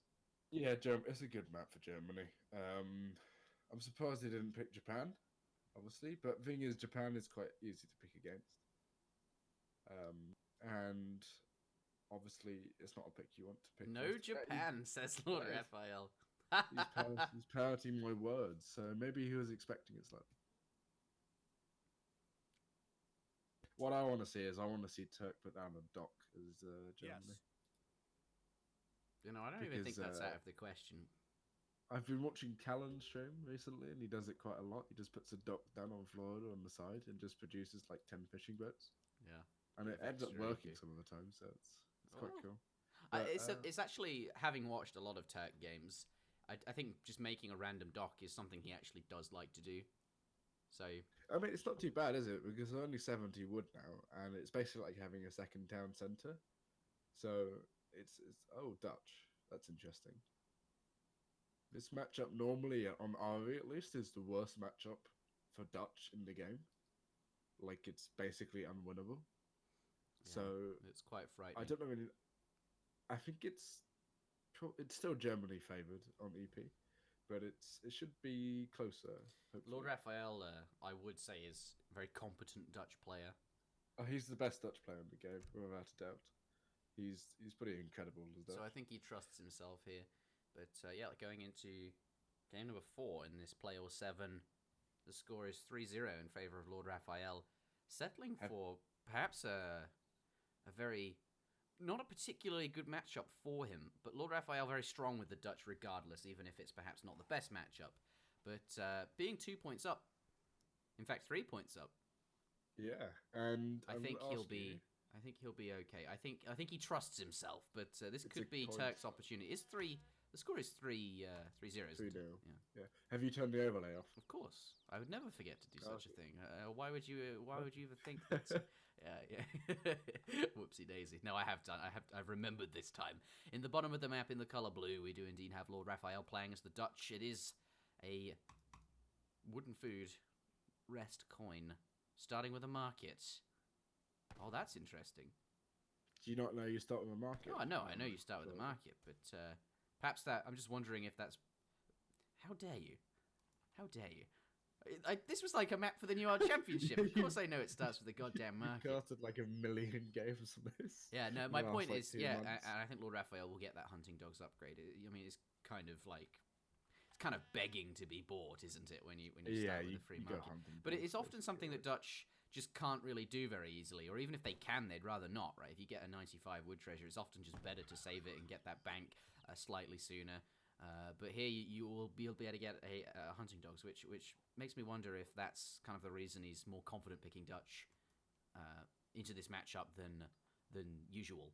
But yeah, that is something to note. You do start with the market on Florida. In the north of the map, in the color red, we do indeed have iamturk, and he is gathering very, very next to his base, although now shooting a turkey that is a bit further away, pulling his Zuta box a bit further, but those turkeys in good positions. Turk is going for 100 XP as well. 100 XP. That is a nice treasure. Which is an incredibly nice treasure. Something I do think is quite cool of Turk is he's left 50 coin on the crate. I mean, that just shows you how like high level his macro is at the start of the game. Just not over gathering in the slightest, leaving 50 coin, even though he needs 50 coin for the market upgrade. And he's just saving probably about 2 or 3 food, but it all adds up. And yeah, 100 XP is incredibly nice. I mean, you get your first shipment, which is 2 settler wagons, obviously, which is probably the strongest discovery age shipment in the game, without a doubt. Actually, it probably is the strongest. But at the same time, Raphael getting more sheep, and they've sent the shipment at the same time, so it's not too bad for Raphael. Eating some sheep as well. Lord Raphael picking up 100 Raphael food and eating some sheep. He's going to be, look at that, he's going to be able to click that button right now. I think he's just waiting for that last villager to be produced. Yeah, now at 870 food, just clicking up with the quartermaster. And that is quick, even for Dutch. He finds this as well, which is incredibly nice for Dutch. Like, it's probably one of the best treasures for Dutch, 120 coin. And it's just basically 2 Jaguars, because you shoot the outlaw. crack shot the outlaw guy. Yeah. Um, Turk nearby though. yeah, Turk is nearby, and as I said earlier in the series, he's sort of known for stealing treasure, so he's going to have his eye on that. There's 135 coin at the bottom left as well, so there's two really quite nice treasures for Dutch. Where is Dutch's Explorer? It's on the left here. He's quite low HP though, so I don't know if he can take it. Going for 135 coin. Lord Raphael on a different treasure here, but having to crack shot the pirates. Yeah, he'll just wait for a track. Or maybe he'll kite him. I don't know. I don't know what Raphael's going to do. No, he's just going to sit right next to him. it. Wait. So it's a lot of effort to kite a 600 HP unit whilst you're about to hit up to Colonial. There's a lot of things you've got to do when you get up, make a bank, all these things.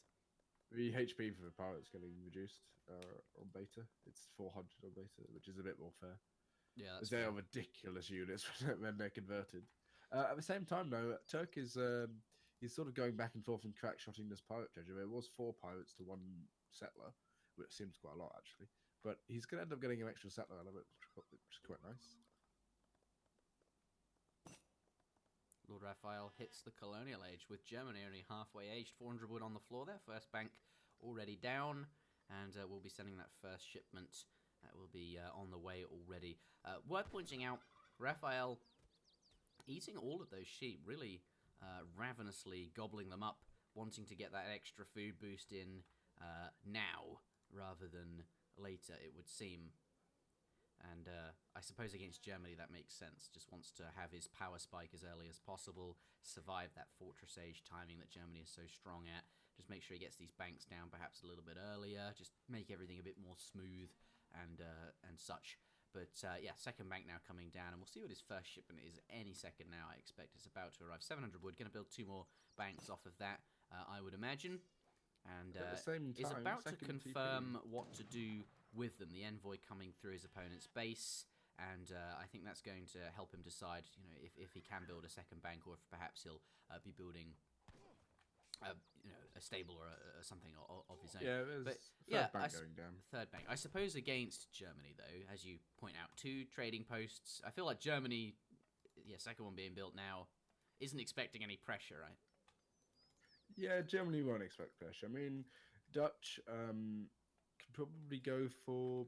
I mean, Dutch can go for like pike, sort of pike skirmisher in this age, but again, you don't want to be aggressive as Dutch. You want to be the one who's sort of sitting back, getting to that Fortress Age, and using those strong skirms and the Reuters that they get. But obviously, Germany getting the 2 lands out.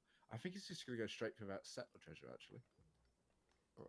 Yeah, he is. He's going to go for the settler treasure, going to crack shot one of the pirates, and then just beat it down with Ulan. Ulan being incredibly strong in melee. Yeah, just playing it very economical with that extra trading post, starting with 3 settler wagons, and yeah, as you can see, going for the extra villager there. And you do need military units to take down pirates. They are incredibly tanky bastards. In the second age, colonial age, you can just 1v1 them with your explorer if it's full HP quite easily. But obviously, just to take new lands, and they're not really doing anything otherwise. They'd be raiding, but 5 hussars coming out, which to be honest is quite expected. Is he going to catch them though? Turk is able to. Yeah, they get away. I mean, the settler sort of might be dangerously taken out by the hussar from Raphael, because obviously he knows where the settler treasure was. He scouted it earlier, so he knows where that settler is. Yeah, he can go and kill it. But at the same time, he's going the opposite direction. He might try and get the trading post down, although has Turk got any units in queue? Has he got Ulans in queue? He doesn't have any Ulans in queue, so he only has 4. But again, he can take, if he takes the fight underneath for TC, he'll be fine. He has TC fire. Yeah. There you go. He's going to go into the TC now. He's going to get TC fire on the hussars. And Ulan, yeah.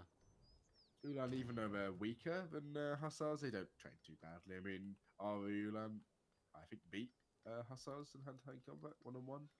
Don't quote me on it. I'm not 100% sure. 8 pikemen coming out, so this is aggressive. Oh. Another batch of 5 hussars.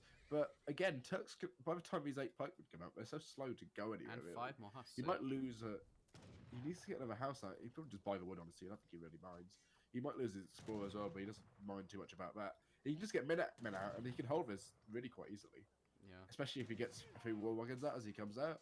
Hopefully he sends 3 war wagons instantly. I think maybe Raphael trying to force that Minuteman. There it is. And now, I don't think he'll stay much longer. They're going to try and... He's popped now. He needed... If he Oh, sent me... pikeman! Just Yeah, charging in but there. I suppose... Okay, I guess he doesn't care. He's taking it anyway. If he sent the war wagons beforehand, he would have had them probably about 30, 40 seconds earlier. These Minutemen beforehand might have been a mistake, actually.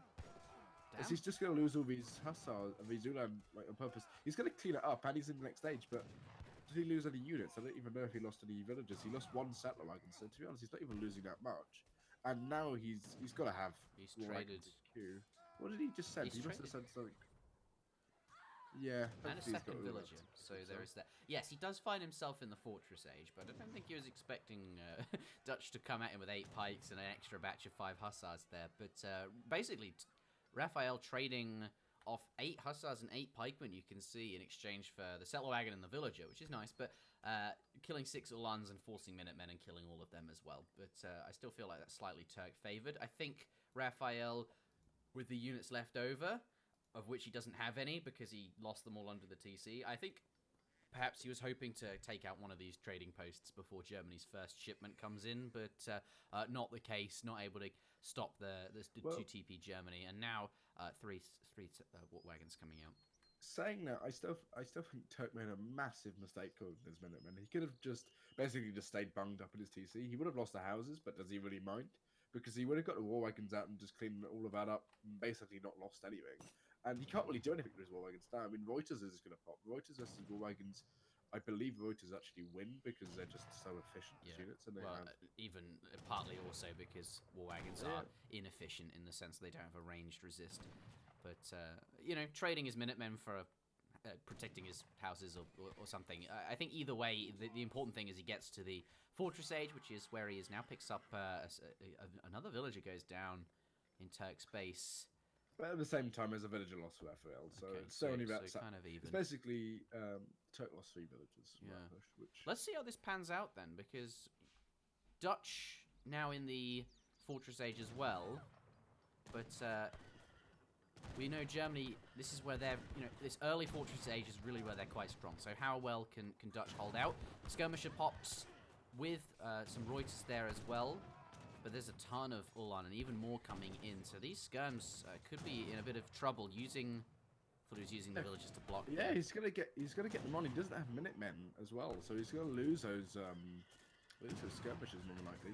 And if the Ulan get onto the Reuters, which we're actually doing, there's only one left. Let's look at units in queue. Is there Reuters in queue? There's 5 Reuters in queue, but honestly, I mean, they've come out way too late. He's lost all the skirms, and these Ulans are just going to run away. He might lose a couple of them, but I don't think he really minds too much. But he doesn't have a barracks of his own, Turk. So he can't get a decent skirm mess out. He's going to probably send 8 skirm next. So really nice. Incredibly surprised if he didn't. Some nice control from LordRaphael there with those Reuters. Shooting a full HP Ulan, and then instead of finishing it off, shooting a brand new one. Because he doesn't want to overkill it, just get those Ulans to low HP and sort of finish them off later. And even here, does get another volley in there. Is going to take a return volley of skirt. No, look at that. Doesn't want to get too close to the base. Expects that there will probably be 8 skirmishes and not going to pursue any further. 7 skirm coming out as well. 7 skirmishes. Well, I think it kind of makes sense, actually. LordRaphael going to get ahead on the skirm count. Pardon me, not LordRaphael. He's not ahead on the skirm count, though, is he? Because he's only got 8 to 7. Yeah, 8 to 7. Oh, so it's LordRaphael. He lost his first 8 count, didn't he? So he's basically that's his 8 skirmish. Oh, pardon me. I thought Turk sent 2 skirms in a row. My mistake. No. I suppose he's just catching up. He lost his 8 skirms and needs to get some skirmishes out. So send 7 more.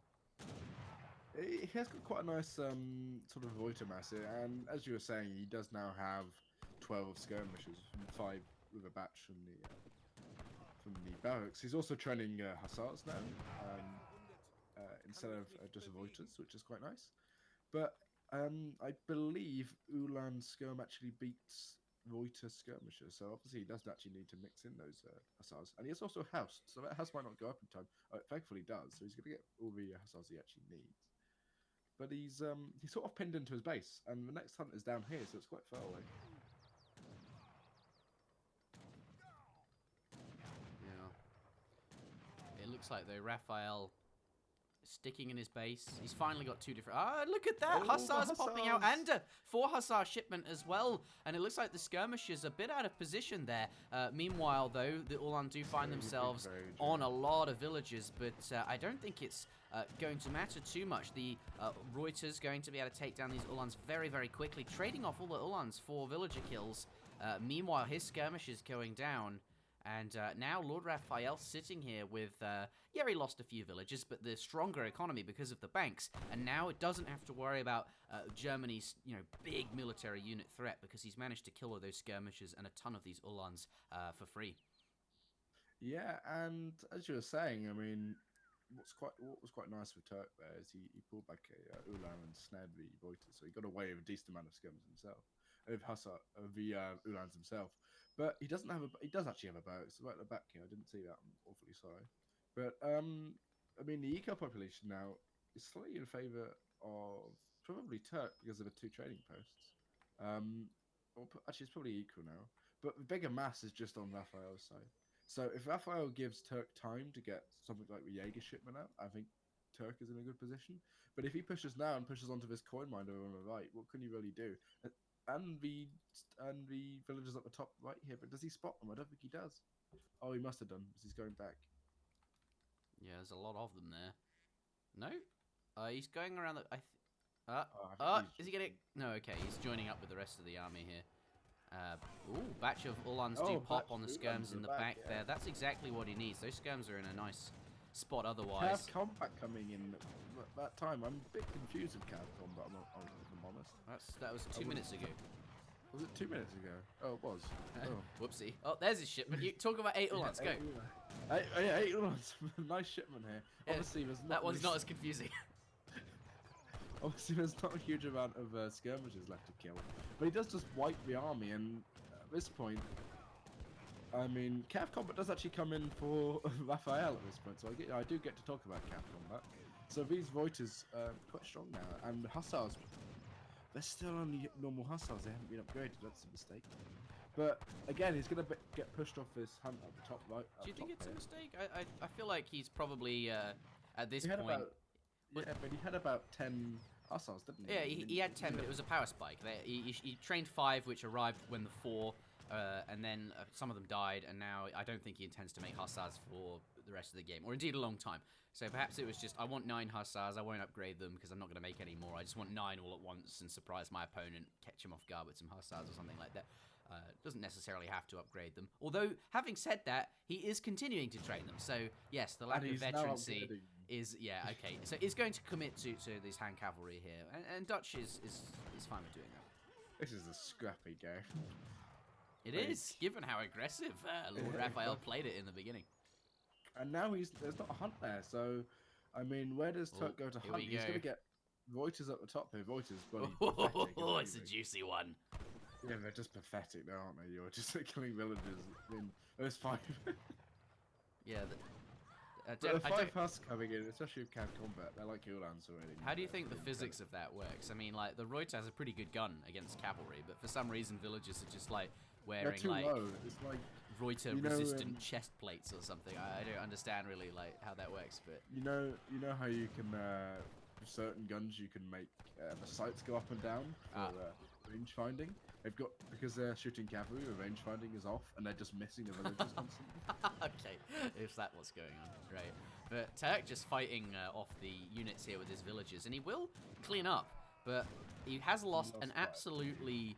a mountain of gather time, and villagers really aren't all that efficient at fighting. He's going to have lost a considerable number of them. Having said that, though, LordRaphael's lost 8 villagers as well, and the military unit population is actually quite even. So that fight with the villagers there, Turk is actually holding just fine, although he is now 10 villagers behind, which is a big deal. He has to find some kind of big raid or some kind of big advantage pretty soon. Otherwise, if the status quo is maintained, LordRaphael will just get ahead economically. He'll be able to make more units. But quite impressed with Turk's hold there, using the villagers there to just clean out the rest of the Dutch units. Yeah. War wagon was in melee. Melee war wagon. It was just walked up to yeah, and like, what is the horse? Is the horse like nibbling the opponent or something? It's quite confusing. it has free range, so it's like iron flail. When you're attacking, it's quite cool. But I mean, I think Turk's gonna go for that incredibly strong shipment of the Jaegers. I mean, look how much gold he has now. He's gonna Yeah. try and train a lot of war wagons. And it's But right on time as well. He's about to get that shipment in. saying that, a second stable going down to Raphael. Yeah, So 1,000 wood he's comes just in. massing hustlers. If he sends Black Riders here, that's just gonna. That'd be actually pretty insane if he sent Black Riders here. He just sent something, so he has got a merc shipment in queue, and I hope for his sake it's Black Riders, but I don't think Yeah, it is. I it think could it's be either. probably There's Jaegers. Black Riders and Jaegers, so it's a big moment, I suppose, coming up. But the Veterans, pardon me, Hussars, do find the villages, and there's only one war wagon here to defend, and the skirms are going to see him off. Those villages Yeah. are toast. Yeah, and these hussars are so strong at raiding now. 40 damage each swing. Yeah, with cavalry And cuirass on top of them, so not only are they... 500 HP. It's insane. Yeah, they're some tanky buggers. Pretty good. I love how prevalent we do see those armory upgrades now. There was a time back in SmackDown in like 2014-15 where you'd almost never see it like an arsenal. It was kind of like an afterthought in like, I don't know, the industrial age or something. But now people get it at like sort of the 20-minute mark. That's when they're getting those sort of upgrades. Black Riders Black do come Riders! in, and that is what we were looking for. There are, however, a bunch of skirms nearby, though. But the Uhlans do manage to get back on top of them. Reuters, though, are going to find them, but it's not going to be enough. Turk just wanted to get the units out and show us this is what I was going for. But I think the nail in the coffin must have been up in the top here. You see these hussars killing off all of those villagers. He's quite far behind in economy already, and that's going to put him even further behind. Black Riders weren't enough, but for a moment there, we got very excited. He didn't actually lose that many villagers, actually, Turk. Surprisingly, if you look at the Vil graph, it's pretty stable the whole game, and except for right at the end when Look at the BM coming out. If I'd sent Reuters, it would have been so easy. Starts with the 8 skirmisher shipment there. I think he's referring to Wooding. Yeah, when he lost those 8 skirms. Yeah, would prefer to have sent some Reuters. And as I said at the start of the game, I mean, maybe it's slightly in favour of Germany, but Raphael may be showing a bit of dominance going Dutch into Germany, I don't know. But the Civs have reset now, I think, haven't they? It's 4-0 to Raphael. Do you think we'll see the 7-0? It's 4-0. Like, I can't actually put the score up any further. Like 4 is as high as it you goes. can't. It's maxed out, isn't it? Because so I'm hoping we don't see a 7-0 because I can't put 7 on the scoreboard. Put a finger on your overlay on OBS on top and just put over. But yeah, as I was saying, I think as soon as Raphael sort of took a lot of villagers off Turk's hands on the top right, maybe the game had already ended. You make a good point about using an overlay. Okay, I can do that. Well, maybe Turk will go 4-3 now. You never know. Yeah, I'll set something up just in case. Let me know when I can join the game and. I mean, if he actually does go 7-0, if you put that into perspective for the rest of the players in the... if you put it into perspective on the playoffs, like, it's just going to sort of fuck up the other team over. Because what can the other team do when they're basically down 7 points? Each of their players have to perform so much better. Because even if you have really close games and each one goes 5-4 in favour of the Nilla Ninja's side, SKG will still win handily with 3 points. So obviously it's something to think about. The first game matters so much, especially for momentum as well. But we're going to hop into the next game. I don't even know what the next game is, the next map. I assume it's a TP map. Oh, it's Mendocino, which is a TP map. It is a TP map, yeah. You're a TP map.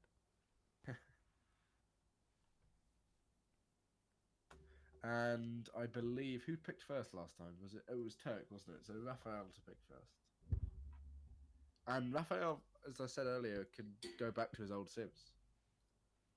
So all in all, it's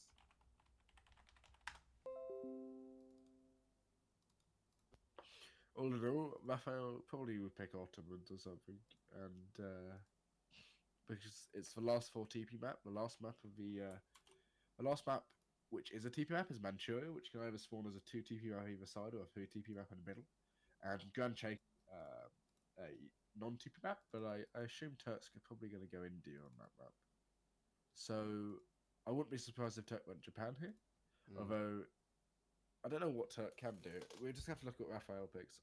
Raphael obviously quite known for taking a while to pick as well, so we might be here for a little while. So, what do you expect him to pick? As a good question. I don't know. I'm busy faffing around with the scoreboard just in case we need it. This is unprecedented times that we could possibly need more than 4 on a scoreboard. Like, what is the world coming to? Mendocino, Civ resets, really anything. I think from Lord Raphael, his strongest Civs are Germany. I think we might see that. We've seen Iroquois already. This is another good Ottoman map, actually. In fact, in general, I think you can just place those forward buildings in the center there, right? And it gives you a lot of control over not only the map, in fact, even more control than usual, I might say, because of the ponds there. But indeed, the trading post line, and that's going to be valuable. So I think Germany from Lord Raphael, he's just going to stick to those strong civs. I think France is a possibility, but probably only if he's counterpicking Turk. We've seen France played like twice the whole tournament. It's pretty depressing. It was one of the most popular civs in the New World Championships, but it sort of died. Yeah, I wonder. It must be like the civ rules or something that. Well, it's because France is really good if you're first picking, right? Because you can't really counterpick it. Yeah, you have to do a lot of first picking, and if you're Lord Raphael in the New World Championship. But stuff like Iroquois has sort of become flavor of a month, hasn't it? It wasn't played that often, and it was one of the least played civs. And now people like Kaiser and Raphael and Diogo, even all 3 of them, have sort of showed how strong Iroquois is, and it's become a staple in comparison to where probably a year ago it was just never played. Yeah. So maybe it's sort of civs like that taking over. It's funny how you can nerf them quite a lot, and Iroquois is still like up there. Well, the thing about Iroquois is like they're still ridiculously good on a 100 wood start, but Germany going in for Lord Raphael, and I mean Turk can mirror him, but that's what Raphael wants. So what can Turk do here? He can play probably Japan, but Japan is just weaker than Germany on TP maps. So, in all honesty, I don't know what Turk can really do here. German mirror. Well, Turk is still thinking, it would seem. I finally got my 131 as France. I mean, I could have had it a long time ago, and I probably used XP mod at some point. Actually, I don't think I did. I think I actually leveled this up from without XP mod. My highest naturally leveled city was like 28 because I only ever played single player when I was younger, so I never actually leveled it up. Yeah, I've got a level 131 Spain city before, but I've deleted it since. Well, it's just I know why you deleted it as well. It's because your decks were terrible, more than likely. No, the Civ had a stupid like home city name, and I didn't like it. Oh, okay. So I renamed it because I thought, well, that's a stupid name, and I don't want people to see my stupid name. So I changed it. Well, I deleted it because I couldn't change it. Your Ottoman one's called GP YOLO GG Swag You What? Yeah, which is quite a good name. I must have made that when I was 12 or something. Yeah. Yeah, that sounds quite funny. GP YOLO GG Swag You. That's quite funny. Yeah. You don't even have a Spain Civ. Oh no, you do. It's called Seville. Yeah. Well, that's not much better as a No, name, is it? no. God damn! Why did I make it? I think it's another one actually. Is that on your purple account? No. Well, yeah, of course that has a Spain Civ. No, it's just called Seville. That's weird. I didn't even come up with a cool name for my. I delete the old one that I didn't like and then just use the vanilla name. Called it Seville. Yeah. Or just like stick with like the default. But yeah, I mean Turk's still picking. Should take a look at his cities. He's got Actually, with all the default names too. Rosh City as Japan is Raphael's Japan. I think Trevor's cities are quite cool. Oh yeah, they're names of songs, but I have no idea what songs they are because he listens to odd music. That sounds like But okay. Odd music. Wow. yeah, Wow. he listens to like rap music. I don't listen to rap music, so I don't really know. But got up with them boys once. I don't listen to that kind of music, so it's odd. I've listened to it before. Well, he listens to stuff like and it has like 5,000 views on YouTube, so I just think it's odd. I don't actually listen to it. He sends it, and I just Wait, what? Comic K has 5,000 viewers on YouTube? Oh wait, no. I thought you meant on The Twitch. music he listens to, it's right. has like 5,000 views or like 10,000 views, or the ones he sent before have. So I just don't listen to it because I think it's gonna be crap because of my predisposition to like low view counts on music. Well, if it doesn't have more than 100,000 views, then I won't listen to it. Oh, someone's inviting me to a game. Go away. You don't want to play? Oh, he's gone. No, I don't want to play. I've gone to Japan. Sure? It takes Japan now. Oh. Not entirely surprising. I mean, Turk's probably one of the best players in Japan. I mean, Raphael hopefully readies up. So I don't think there's really much more to say. No, I don't think he's ready. That man does what he wants. He goes into like a meditation before the game starts, doesn't he? Oh, he's readied up. There you go. He's out of his meditation state. But Mendocino, an interesting map. You could actually go Outlaws here, which would be quite funny. Because it's probably the best two Outlaws you can get. Comancheros and Renegados are pretty insane. But you can do the intro. You're used to. Yeah. Well, your intro is. I quite like your intro. It's like talking about Comancheros, and I think like as far as a YouTube intro goes, if that was an intro to a YouTube video, if the first thing you said in the video was, "Yeah, I think you could go Outlaws here. It's got some really good outlaw potential." Like, it's actually a pretty good intro. Like, I think you pique the interest of like a variety of people. They'd be like, "Huh, Outlaws? Oh, I've got to watch this one." Maybe we'll see some Outlaws. He's playing Germany. You don't look at the YouTube comments, do you? It's just mostly people just complaining about either Japan being overpowered or China being crap. Right. And then like you'll get like Jeramuno, like someone insulting Jeramuno saying he was crap or something. I don't know. But, no, I say this. There was some guy who was saying like Jeramuno was terrible at the game and didn't know what he was talking about. Like just insulting him for no reason. Okay. But that's not really that important. You can do the intro interjection. Proceeds to 21 seconds into the game here. Yeah.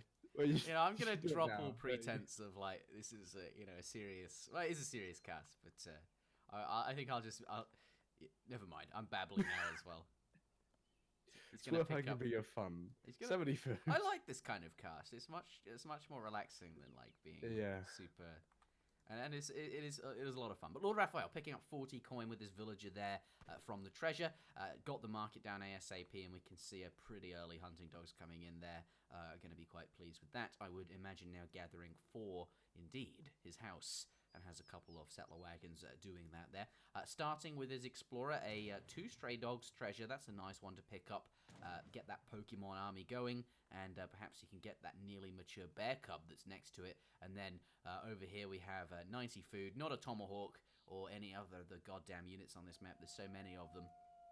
Looking around, another 90 food. There's a lot of food treasure here, but yeah, no tomahawks just yet. Turk finds himself 70 food, and his monk.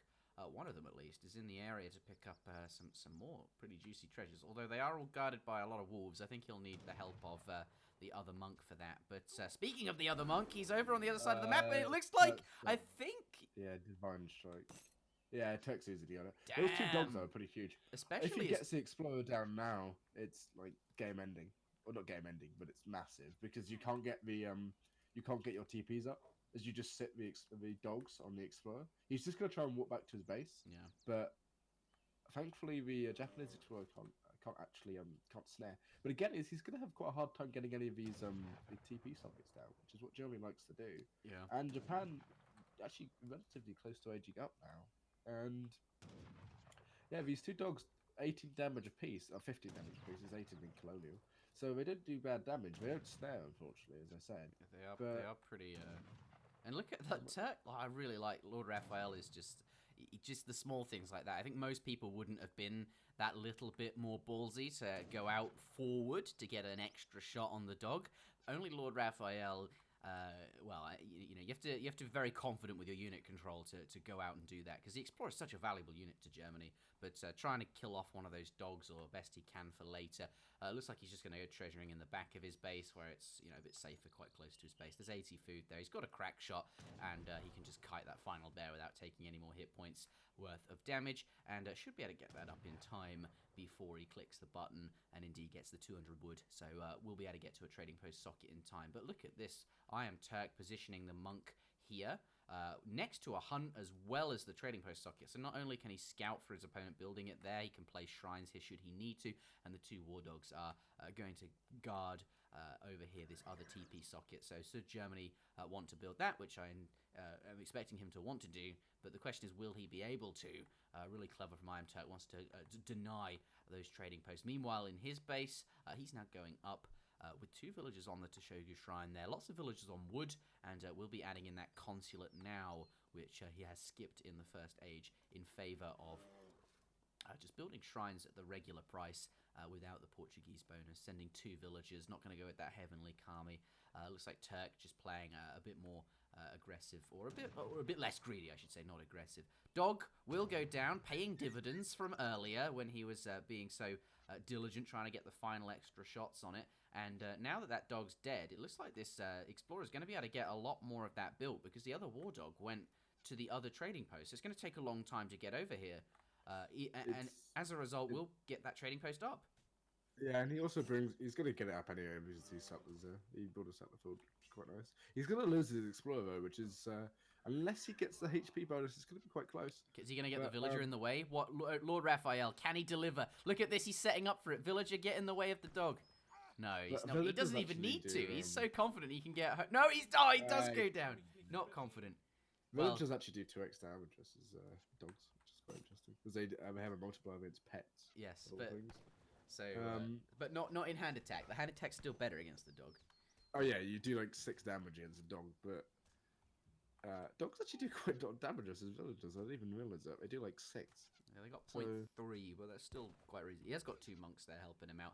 This villager will be okay though. He's next to the He's just being annoying, isn't he? But it's still a lot of damage. Like you come back later and finish that off. That's quite nice. But yeah, ultimately, I think now that we're in age 2, Turk has had a phenomenal age 1. Gets up quite quickly, manages to get steals the 2 war dog treasure, kills the Explorer here, although didn't deny the trading post, but a really nice age 1. And look at that, Yambushi coming across the map. Turk playing this a bit unorthodox, but Turk is a very strong, very confident Japan player. I'm sure this is a build that he knows how to execute, and the Yambushi have pretty good siege. I wonder if they're going to siege down the trading post. Oh, easily. Better than Pikeman, 40 siege is quite incredible, actually. That's going to go down really rather easily. I mean, these two, they can't really do anything against the Yamabushi. They're not going to get caught themselves. Only 2 Ashigos coming out there. Ashigos obviously being faster than normal musketeers, but more expensive. But he's going to lose that Explorer again, so he's just going to gift 45 XP to Turk. He's going to lose his own trading post. And at the same time, I mean, Turk not going too heavy on the...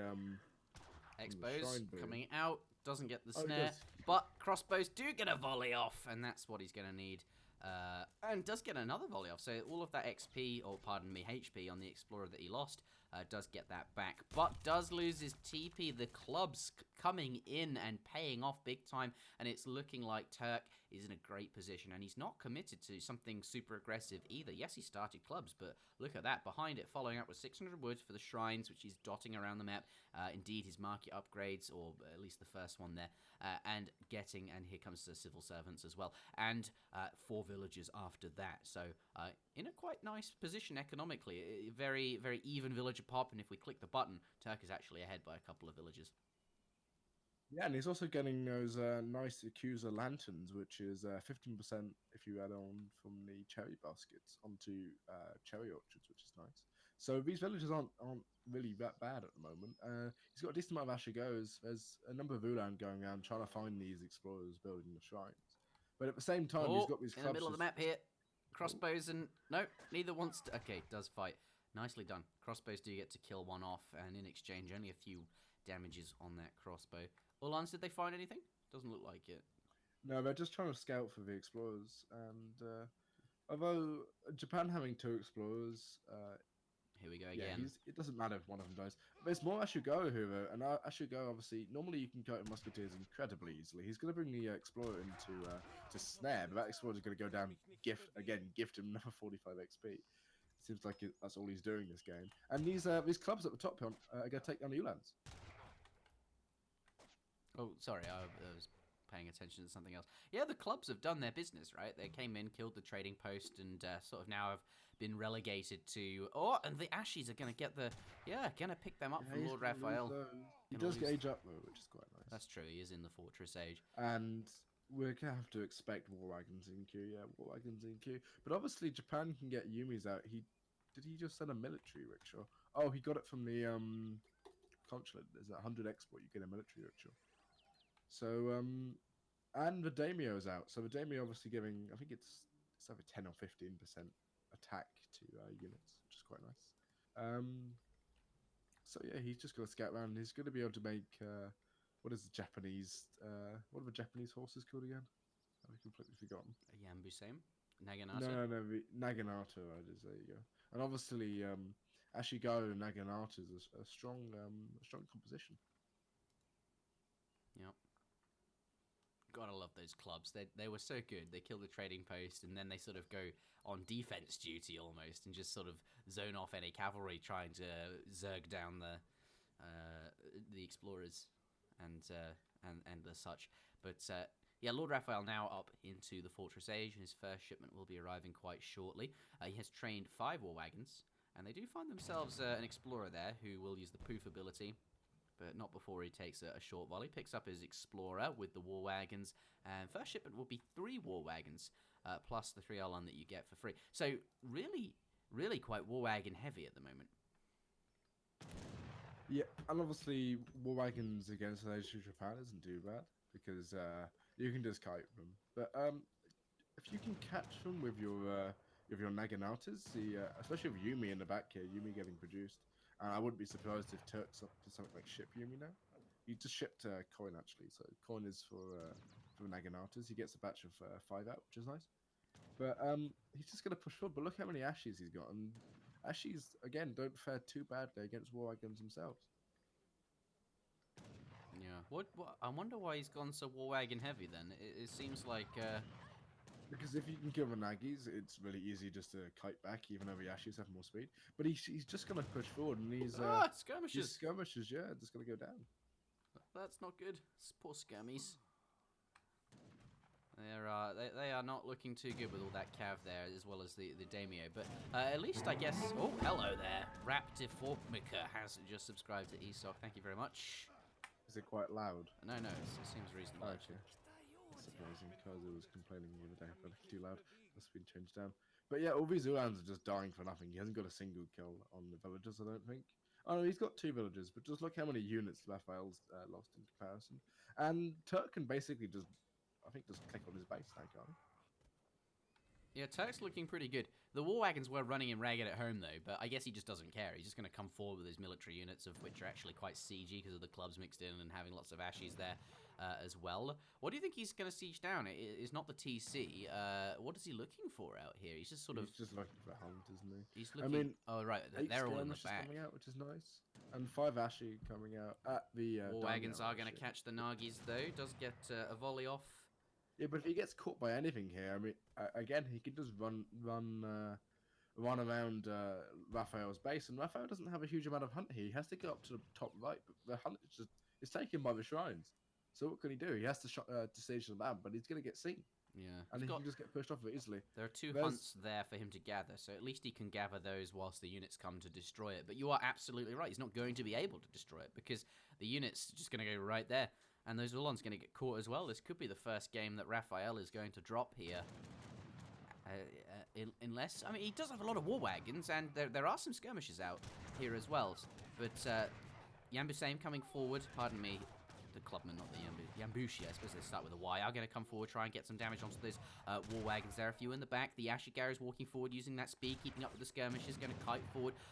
Looks like in the back here, a couple of cavalry. Most of the cavalry's gone down, but some more coming in on the side, going to... What a surround on the skirmishers there. And they are absolutely going to go down. And look, meanwhile, the musketeers coming really... Everything went really, really well for Turk. Yeah, I think Turk's got this. Turk's not going to get just floored by Raphael. Again, he might try and reverse sweep it. I mean, he can't win, but he can try get close to it. And he just knows where the villages are. Those Nagi are going to get onto the villages in that coin mine. It's just going to be decimation, isn't it? Yeah, let's go take a look at that coin mine. And they've just arrived. And I think when Raphael checks that back, that's the moment where he's going to tap out. There it is. It's almost, it's so easy to call it sometimes. Yeah. And, yeah, I mean, I think Turk probably should have played Japan on Florida, if I'm honest. As Turks Japan is... Oh. Ooh, can we get some wars in the chat? There's a bit of salt. But, I mean, Turk's build wasn't even that aggressive, honestly. He still sent me... Oh, you can't go back on shipments, can you? That's a bit annoying. I'm on the shipments. What do you want to know? He still sent 600 Woodfall villagers as his first 2 colonial raid shipments, didn't he? So yeah, he did. He wasn't even that aggressive. So I think it was more so that you had the crossbowmen out. Maybe you didn't even need them. Maybe Raphael should just stay in base and just naked FFs up or something. I don't know. But I think there's a bit of talk in the community, generally speaking. Maybe Japan is the counter to Germany. Although I don't really know. It's a bold statement, that. It is a bold statement. I mean, Germany probably still the strongest in the game. So.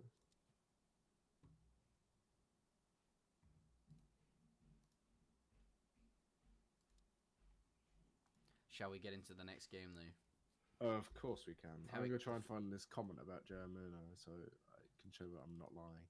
Okay, well, you'll have to also need to chat because I'm setting up the scoreboard still. I anticipate that it may be needed. Okay, so yeah, as I was saying, I mean, the next map is Grand Cheka, which is a non-TP map. So maybe you can see India coming out for both players. India, being a civ that both players can play, and Russia obviously can be played by both players as well. But I don't know. I think it just entirely depends on who picks first, which is Turk, isn't it? So. Yeah, I'm doing a thing. I promise. It's going to look glorious.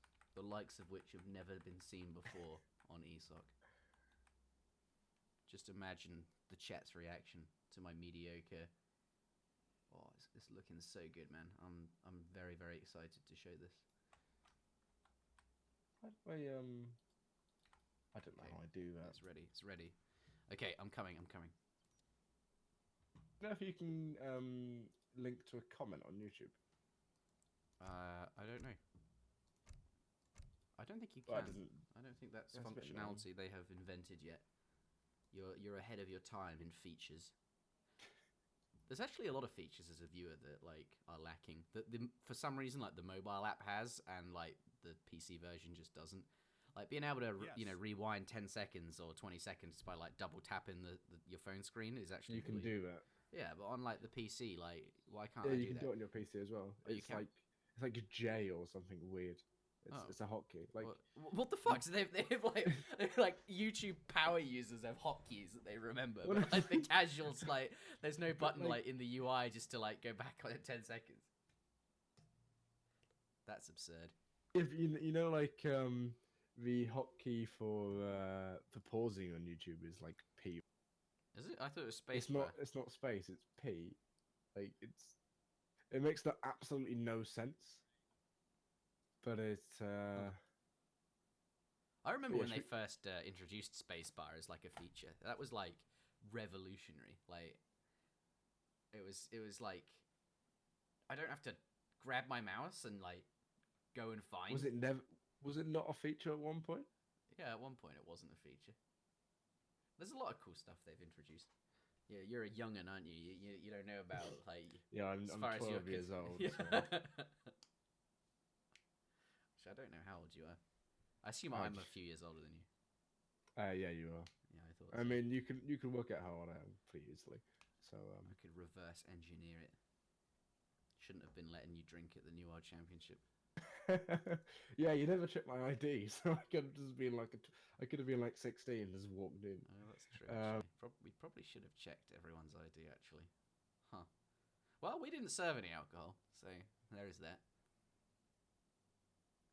I know everyone was 18 anyway, so it doesn't matter. We didn't need to check anyone's ID. Well, yeah, but you saw people when they like signed up, and to be honest, I don't think there's many people playing this game who are under 18, so you can just go by that. I mean, most people playing this game are like relatively old. So. I think Chrissy's sister was the only person who's not, but it's a Russia mirror, which is It is a Russian mirror on Grand Chaco. which we've seen a few of. It's quite a common matchup. I mean, we've seen India Russia here as most games, but do you know who picked first? iamturk picked first. Yeah, so I think Raphael is more. Oh, I forgot what word now. More comfortable with Russia because it's a European sim. This time I'll actually let you do the intro. You do the Ladies and gentlemen, spawning on the bottom of the map in the colour blue, we do have LordRaphael currently 4 points up to 1. He's won the series already, you might be say. But being a play or 7 and indeed points up for grabs for each win, will want to get as many as he can. But if you want to go by series, I suppose he's already won it. But Turk, I suppose, playing for pride, and Raphael, a few extra points here, playing as Russia. In the bottom of the map in the colour blue, it will be a 100 wood and coin start, with the rest being food there. Russia's Explorer in base has a choice of 40 food and 50 XP, neither of which are particularly interesting to him, so we'll head on out, although he's going to find 40 coin, which I don't think he'll find particularly interesting either. So not a great start for treasures for LordRaphael. His opponent, iamturk, in the colour red, leaving that coin on the floor. There isn't going to need that. Slightly better treasures in base, has a 40 coin treasure there, but won't be going for an early market or anything like that, so not particularly interesting. There's the house from Turk, and he's going for 60 food, which is going to be okay. He's going to be able to get up a bit quicker with a treasure like that. Shall we take a look around the map, Mr. Riot, because we do 100 have food down here. Oh, which is the nicest treasure on the map. I Okay. mean, the map spawns the same treasure. There's 120 gold, which is it's okay. There's 100 XP actually. 100 XP is incredibly nice, which Turk's gonna find. especially if you get it before your first shipment, which Yeah, appears what Turk is doing. Although he's cutting it fine. He needs 113 XP. And he's 92 XP actually, 88. So this treasure isn't going to be super effective, but it will help him get that first shipment in queue a little bit sooner. Meanwhile, LordRaphael did eventually find something that he wanted to take, 70 wood, and finds himself 2 llamas to boot, whilst Turk has not found any just yet. So far, LordRaphael in the lead, but that XP treasure going to even it up, and I think the only difference here going to be the number of llamas that they find each, so have to keep an eye on that. Have you seen the HP of and the name actually? Oh, of baby, Turk's, that is not a sexy amount of HP to have lost. All his explorers are called the same thing. I only just realised that. But he's going to find 100 food, and he can't. I don't think he can get it. I mean, these blowgunners are pathetic units when in melee, only 5 damage. Yeah, if he's got a crack shot, that's an easy enough one, actually. With 130 HP, I'm not too sure, actually. I think he might end up... They only do 5 hand attack. They're quite naff. They are naff. Oh God, that's not. No, don't do no, that. no, Oh God, no. Oh Jesus. Oh. I thought he's almost going to get downed by some blowgunners. Well, he's certainly not going to get that treasure anymore. I agree with you now. Yeah, he's not going to get it now, definitely not. But at the same time, I mean, Raphael hasn't really found anything. Let's have a look at what Raphael's found. He's found 70 wood and 40 XP. I think Turk definitely getting nicer treasures, especially 100 XP. It's like one of the best treasures you can get. And quite even llamas. Mind you, he's just standing next to this pineapple's worth 100 food, and he's not going to get those 2 llamas to the north. Yeah, but that treasure is actually huge. It's like probably one of the biggest treasures on the map. I'm looking forward to the chat catching up, by the way. I hope someone clips that. That's going to be a glorious moment. Oh, the vlogger is really killing them. I mean, as soon as he edges up, he can take it really easily. But I feel like Raphael's probably just going to end up fine. But yeah, I mean, there's 40 quid in base still, as you said. So I think sort of an even age one. 3 villagers coming forward as well for both players. So this is going to be one of those weird Russia games where they just sort of both sit in the middle. I actually really like this kind of thing. Like it's actually quite a short, arguably dull matchup where both players like sort of send 5 muskets each and some cavalry, and then they just sort of brawl it out, and it's like, well, whoever sort of does better in that first fight is in a great spot. And yeah, that is usually the case, but like those first, like, it's such a tense matchup to watch. Like, it's so exciting. And look at these blockhouse positions. The villagers just sort of, what is this? Look at we've got Lord Raphael going like so close to his opponent there. But out in the seemingly, I mean, it's not in the middle of nowhere. It's like mid-map, getting next to a hunt, which is quite nice, kind of near his opponent. But it does feel a bit sort of out in the middle of nowhere. Like, wow. Yeah, it's definitely worse. Like, Raphael's being so close, he's basically denied that 3rd hunt for, or maybe that's the 4th. Look at them both scouting. They're like, well, Lord Raphael's frantically looking for like, where is the blockhouse? But this guy's just in the bottom, like, yeah, I'm getting some pineapples. Yeah, finally got the pineapples. Raphael sent a villager over here, over to the left, and was trying to scout his hunt, but he couldn't find it, which is quite funny. But I think both players are just going to go for the normal thing, aren't they? They're going to go for probably Strellet. I don't know what you do. Probably Musketeers, right? I don't know. I've seen either. Oh, second blockhouse. Oh no, Turk likes to go mixing for it up. Coin. He likes to go for 700 coins straight away, and then you or 700 wood, and then you just out boom out of it. But I don't know. Okay, so to answer your question, Lord Raphael training 10 Strelets. His opponent has 5 muskets in queue, but so obviously muskets are counted. But they both go for Cossacks, so that makes it interesting. Like suddenly it's kind of an even sort of unit comp. But I think Turk is happy to just like keep his units near his blockhouses, and I don't think Lord Raphael will be pushing into that. So kind of like the second blockhouse. If you're not super confident, here's the cavalry. Are they going to bell up some villages? They are, and also going to lose some going to be killed. But 5 Cossacks of his own going towards his opponent's base here. Yeah, but if he loses these Cossacks, it's quite large. I mean, these Strelets are pathetic, aren't they, versus Cossacks? They're sort of useless. So if he can snare the Strelets, and he's going to lose most of the HP on those Cossacks.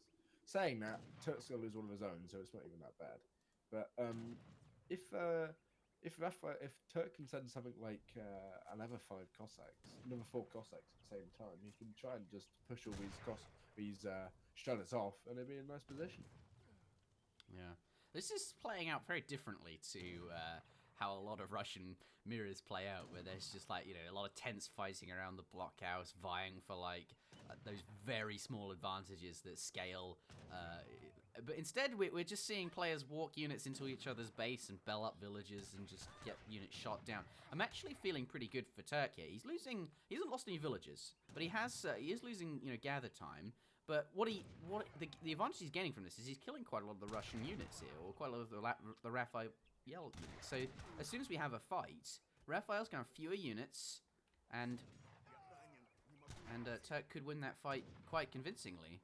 But that's a 4 Cossack shipment, which is really, really strong when you send 700 gold and haven't had time to train anything here. So that being said, this is going to be a win for Lord Raphael, and it's these kind of fights early on that really tip the scales in these mirrors. Actually, as the Musketeers coming in from the behind, yeah, I mean, Turk's not getting a bad trader. Actually, you're actually right. Yeah, it's not actually that bad at all. I mean, he's basically up a shipment here. He's at 700 coins, so he's a lot more efficient than 4 Cossacks. He's going to lose these Musketeers, but these Cossacks, low HP as they are, and the hunts are so close to the TC that he's not going to lose any villages. I think Turk has missed a batch of villagers, though, and he's going to miss another batch, so he's going to be down 6 villagers as well, which is... Yeah, that's actually true. He's down a few villages. But that's awful. That's not good. Terrible. Oh dear. But he Yeah, does call his Minutemen Minutemen coming out. which is going to improve it a bit, because now the Minutemen will be able to fight the Musketeers. No one's running away. He trades his Cossacks off for that, but does get a really good Minutemen pop as a result. So it's not all bad. Yeah, but again, these two useless blockhouses. Imagine if these two blockhouses were in base. Just imagine. They're not really guarding anything now anyway. That hub's too far away. No, Like, they're not guarding imagine very if they're in much. base. They do, what, 60 damage, not 60, 45 damage each shot versus the Cossacks. And if it was just Cossacks, it was Cossacks and the two blockhouses in base versus the 5 Cossacks from Turk, you would have wiped out all the Strelets and you would have been in an absolutely stellar position on themselves. And on the back of this, Raphael's up 3 villages. He's now getting a stable of his own. And at the same time, I mean, eco population and our military population is equal, but he's just getting harassed in his own base and he's bunged up so much at a time. Yeah. No, I do see that. Those two blockhouses aren't really doing too much.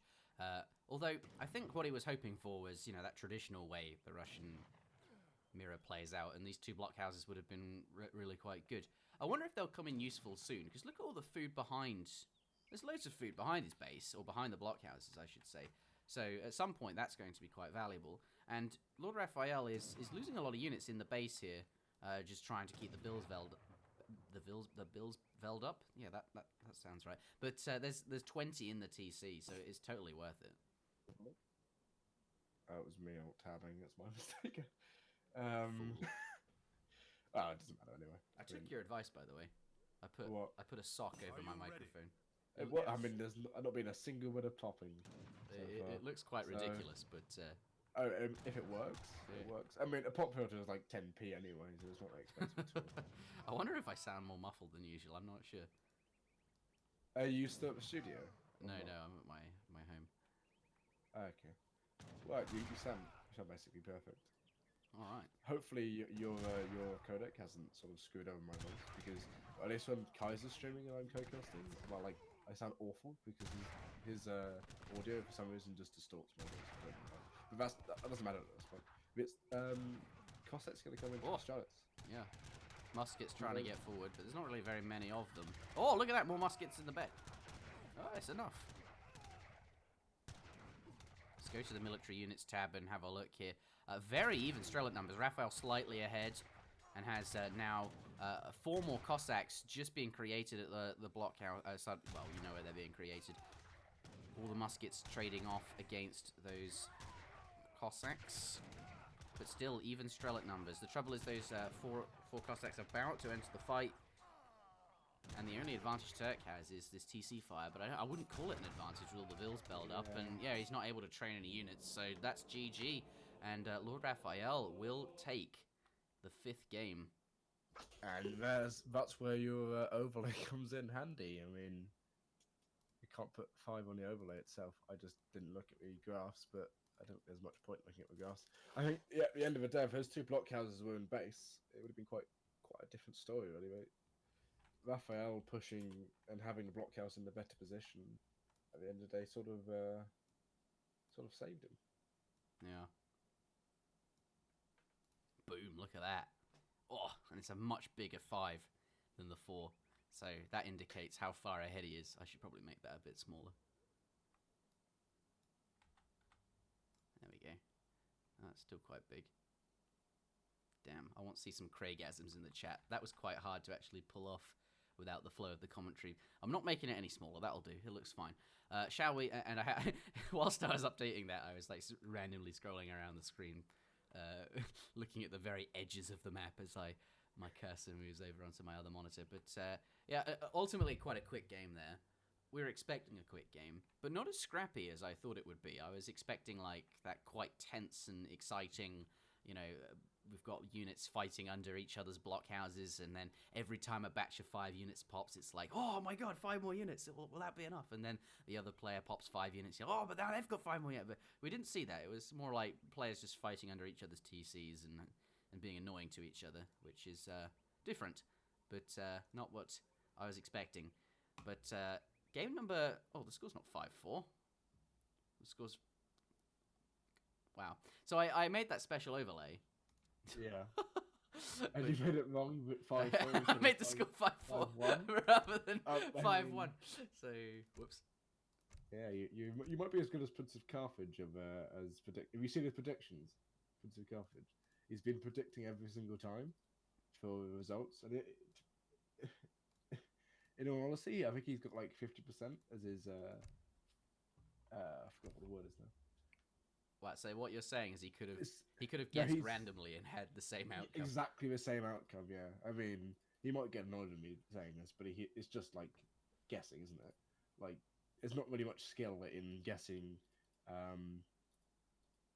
just random like two different outcomes. I would argue that there's a multi-million-dollar industry on on guessing the outcome of matches. Yeah, but you tend. I mean, it's not like Age of Empires 3, is it? Like Age of Empires 3, you don't know a huge amount about the players outside of a game. If you're like a professional gambler, you like, I don't know, for horse racing, for example, you like read what the horse has eaten or something the day before, or something ridiculous. That's interesting. So, my mother's boyfriend that's his whole. Well, he doesn't do a lot of betting, but he sells a lot of tips. He has people sort of like scoping out the horses and seeing how they're being trained and whatnot. I don't know how it works. I have no idea, but it's quite interesting, that sort of thing. It's very interesting indeed. Yeah, and I couldn't do it. I mean, yeah. I don't like betting. It's a bit. I don't like betting, and I'm running the betting, which is a bit of a contradiction. But no, if you're running the betting, you might as well just say I like making money. Well, no, I actually lose money because I have to put the prize pool up. Oh right, so right. Even if I win, I don't lose any money. That's the incentive for me. But actually, I think Trevor's winning anyway. It's either Trevor or Zoe. Guy does the. That man is Trevor. He's interesting as a man. Comet gets so much done. Oh no, not yeah. He's to be honest, I'm amazed how he does all the work. Like, what a hero. He's like YouTube is. Like the YouTube stuff, even like coordinating it must be so much work. He's like on par with Eaglemutt for like god status. To be honest, there's loads of people. There are actually loads. I was about to say that there are so many people that put so much like effort into this, and we're just naming two of them, which is very unfair on all the other people. The two most prevalent ones. Yeah, I mean, I don't want to. I won't just like bring up hundreds of names, but there are lots of great things that have been done, like maps and all sorts of extra things. The ASAM UI, there are tons of projects that just tie the community and make it such a wonderful place to be. Lord Raphael bringing the Dutch back out, Dutch locked. Look at the confidence. The score is 5-4. No, it isn't. It's 5-1. But you might have thought that it was 5-4 if you were looking at. Yeah, it's the last game. So this is the one where maybe Turk can claw back an extra point, so he won't be losing effectively 5 points for his team. I mean, what is nice is that if he did get 7-0, he would have basically lost 7 points to his team, and now he's only losing 5 max. So it's not as big as a difference, of course. But this map for Dutch is interesting. It's you have the is it bison on this map? What have I heard of was on this map? Like, don't think they're bison. Cows or something. Why would we? They're not bison. You're. Do you understand how Manchuria bison come from the Midwest of the USA? I don't think we're seeing bison, but to be fair, I have no idea what the actually, no, you're wrong. Bison are from Africa and in Europe. Buffalo are in the USA. So you're not entirely correct. As there's a bison farm outside my house, so that's the only reason I know that. But I think it's like yaks or something weird. They're not cows. The chat's catching up with our discussion on betting now, and the one person that is like always on point when it comes to betting, like consistently on point, who is vividly playing.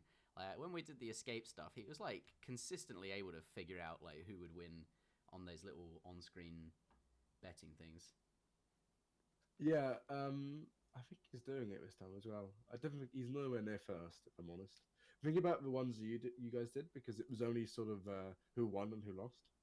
To make the real money on the ones which. You have to guess the outcome. You have to guess the outcome, and you have to guess the outcome before you can see like what civs they've picked and stuff.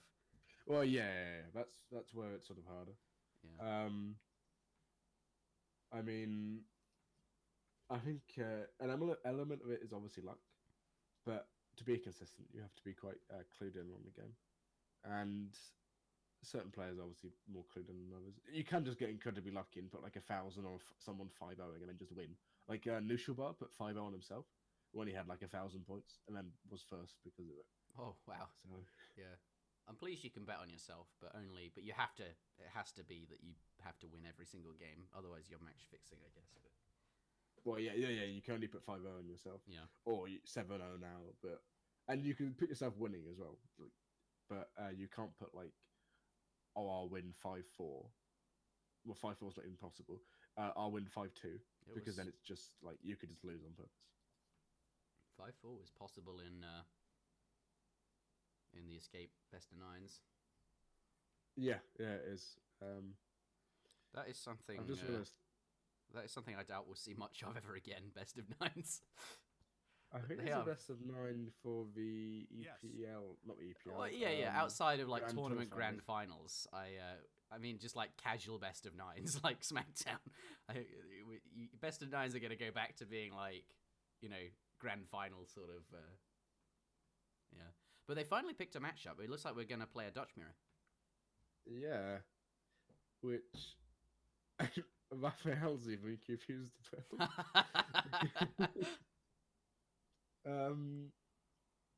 Yeah, that's interesting. Like, Turk probably not the best Dutch player. I mean, he plays Dutch. I know he does play Dutch. But Raphael is just streaks ahead of everyone else in Dutch. So, actually, no, Maito beat him, didn't he? In one game as Dutch. So, I mean, Turk can win, but obviously, I think it's probably favoured to Raphael at this point. Okay, so you're going to hand it to LordRaphael because he's very strong with the Dutch. But I don't know, Turk looks confident. You don't just go into a Dutch mirror against LordRaphael unless you think it's the right decision. But this is the final game. And yes, I am so pleased that LordRaphael has spawned on the left-hand side because now my overlay works. And I don't have to move it to... If LordRaphael was on the other side, like he was in the previous game, the score would still be 5-4, which would be really annoying because the score is not 5-4, it's 5-1. So I'm pretty pleased with that. I rolled a 50-50. I feel pretty good. But yes, here he is in the south of the map in the colour blue. We do have LordRaphael playing as the Dutch. It is a 200 wood start. Oh, baby, that's what the Dutch want. I suppose, though, doesn't really matter in the mirror. Here right, that doesn't matter at all. No, here is Turk in the top in the colour red. And he's going to find himself 85 wood. Pretty good find at the very beginning of the game. And that is where that 100 extra wood or 200 wood start really does matter. Because now he could start considering some kind of early market. As we've mentioned earlier, it's not often something Dutch will do, even if they can do it because of wanting to get a bank. But at least he can consider it there. But he does go for market. Oh, he does go for market. Yeah, fair enough. He's found the wood, and I think he had a coin treasure in base. No, that was LordRaphael 30 coin there. Actually, I think on this map in particular, especially with the envoy, if you can get a couple of the yaks up, because I think there's 8 or 10 on the map in total. Getting a livestock pen as Dutch actually isn't too bad, because obviously, as Dutch, you tend to run out of hunt, because you sort of turtle in your own base, don't you? But not so much a Dutch mirror.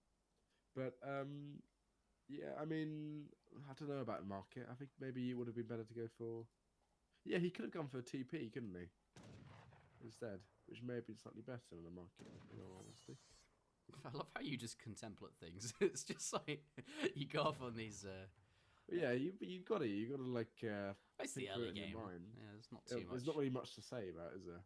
No. Well, the thing we can say is that Turk is on a roll, finding all these yaks. He's in a great position. He's got 5 of them. Although Raphael just found 3, and there are 2 behind him on that treasure, but he's not going there, and his envoy's not nearby, so they're still up for contention. But quite even age ones, I think. So far, though, Turk probably ahead, given that he got that wood treasure and got the market down. But yeah, a bit of a posturing in the middle, 60 food there, that they might both be interested in taking pot shots at each other. Still, yaks up for grabs, and it looks like Turk's envoy is coming in that direction. And it looks like he will get the yaks and end up with 7-3. So that's a nice advantage for Turk there. Yeah, and again, in my eyes, I think it would have been better to go for a livestock pen with 7 yaks on it. I mean, they're basically cows. There's actually no difference. But how would he know statistically he's going to between get yaks 7 and- yaks? Well, you keep it, don't you? I mean, Oh, that, right, that right, hunting right. dog upgrade isn't even that use. It's good, but it's not that good in Age 1. But you could keep the wood, and then basically sort of the I think it's 8 minute mark. It's like you have a boon of like what 7 times 420 2,800 food, which is double the speed of a hunt. But he's just going to kill the yaks and get up about the same speed as Raphael. Probably about 5-6 seconds slower, but that's not too bad. Yeah. I think like hunting dogs is a nice upgrade, and it feels good to like get something early when you can. And you know, if he'd not gotten all of these yaks, maybe he'd feel sad because he, you know, could have gotten hunting dogs. So it gets that. But either way, more yaks is an advantage in and of itself. You don't need a pen for that to be an advantage. Oh, look at that. Lord Raphael getting in a 90 wood treasure as well. I wouldn't even realise there was a second wood treasure. I mean, I should do. There's always 2 on this map, right?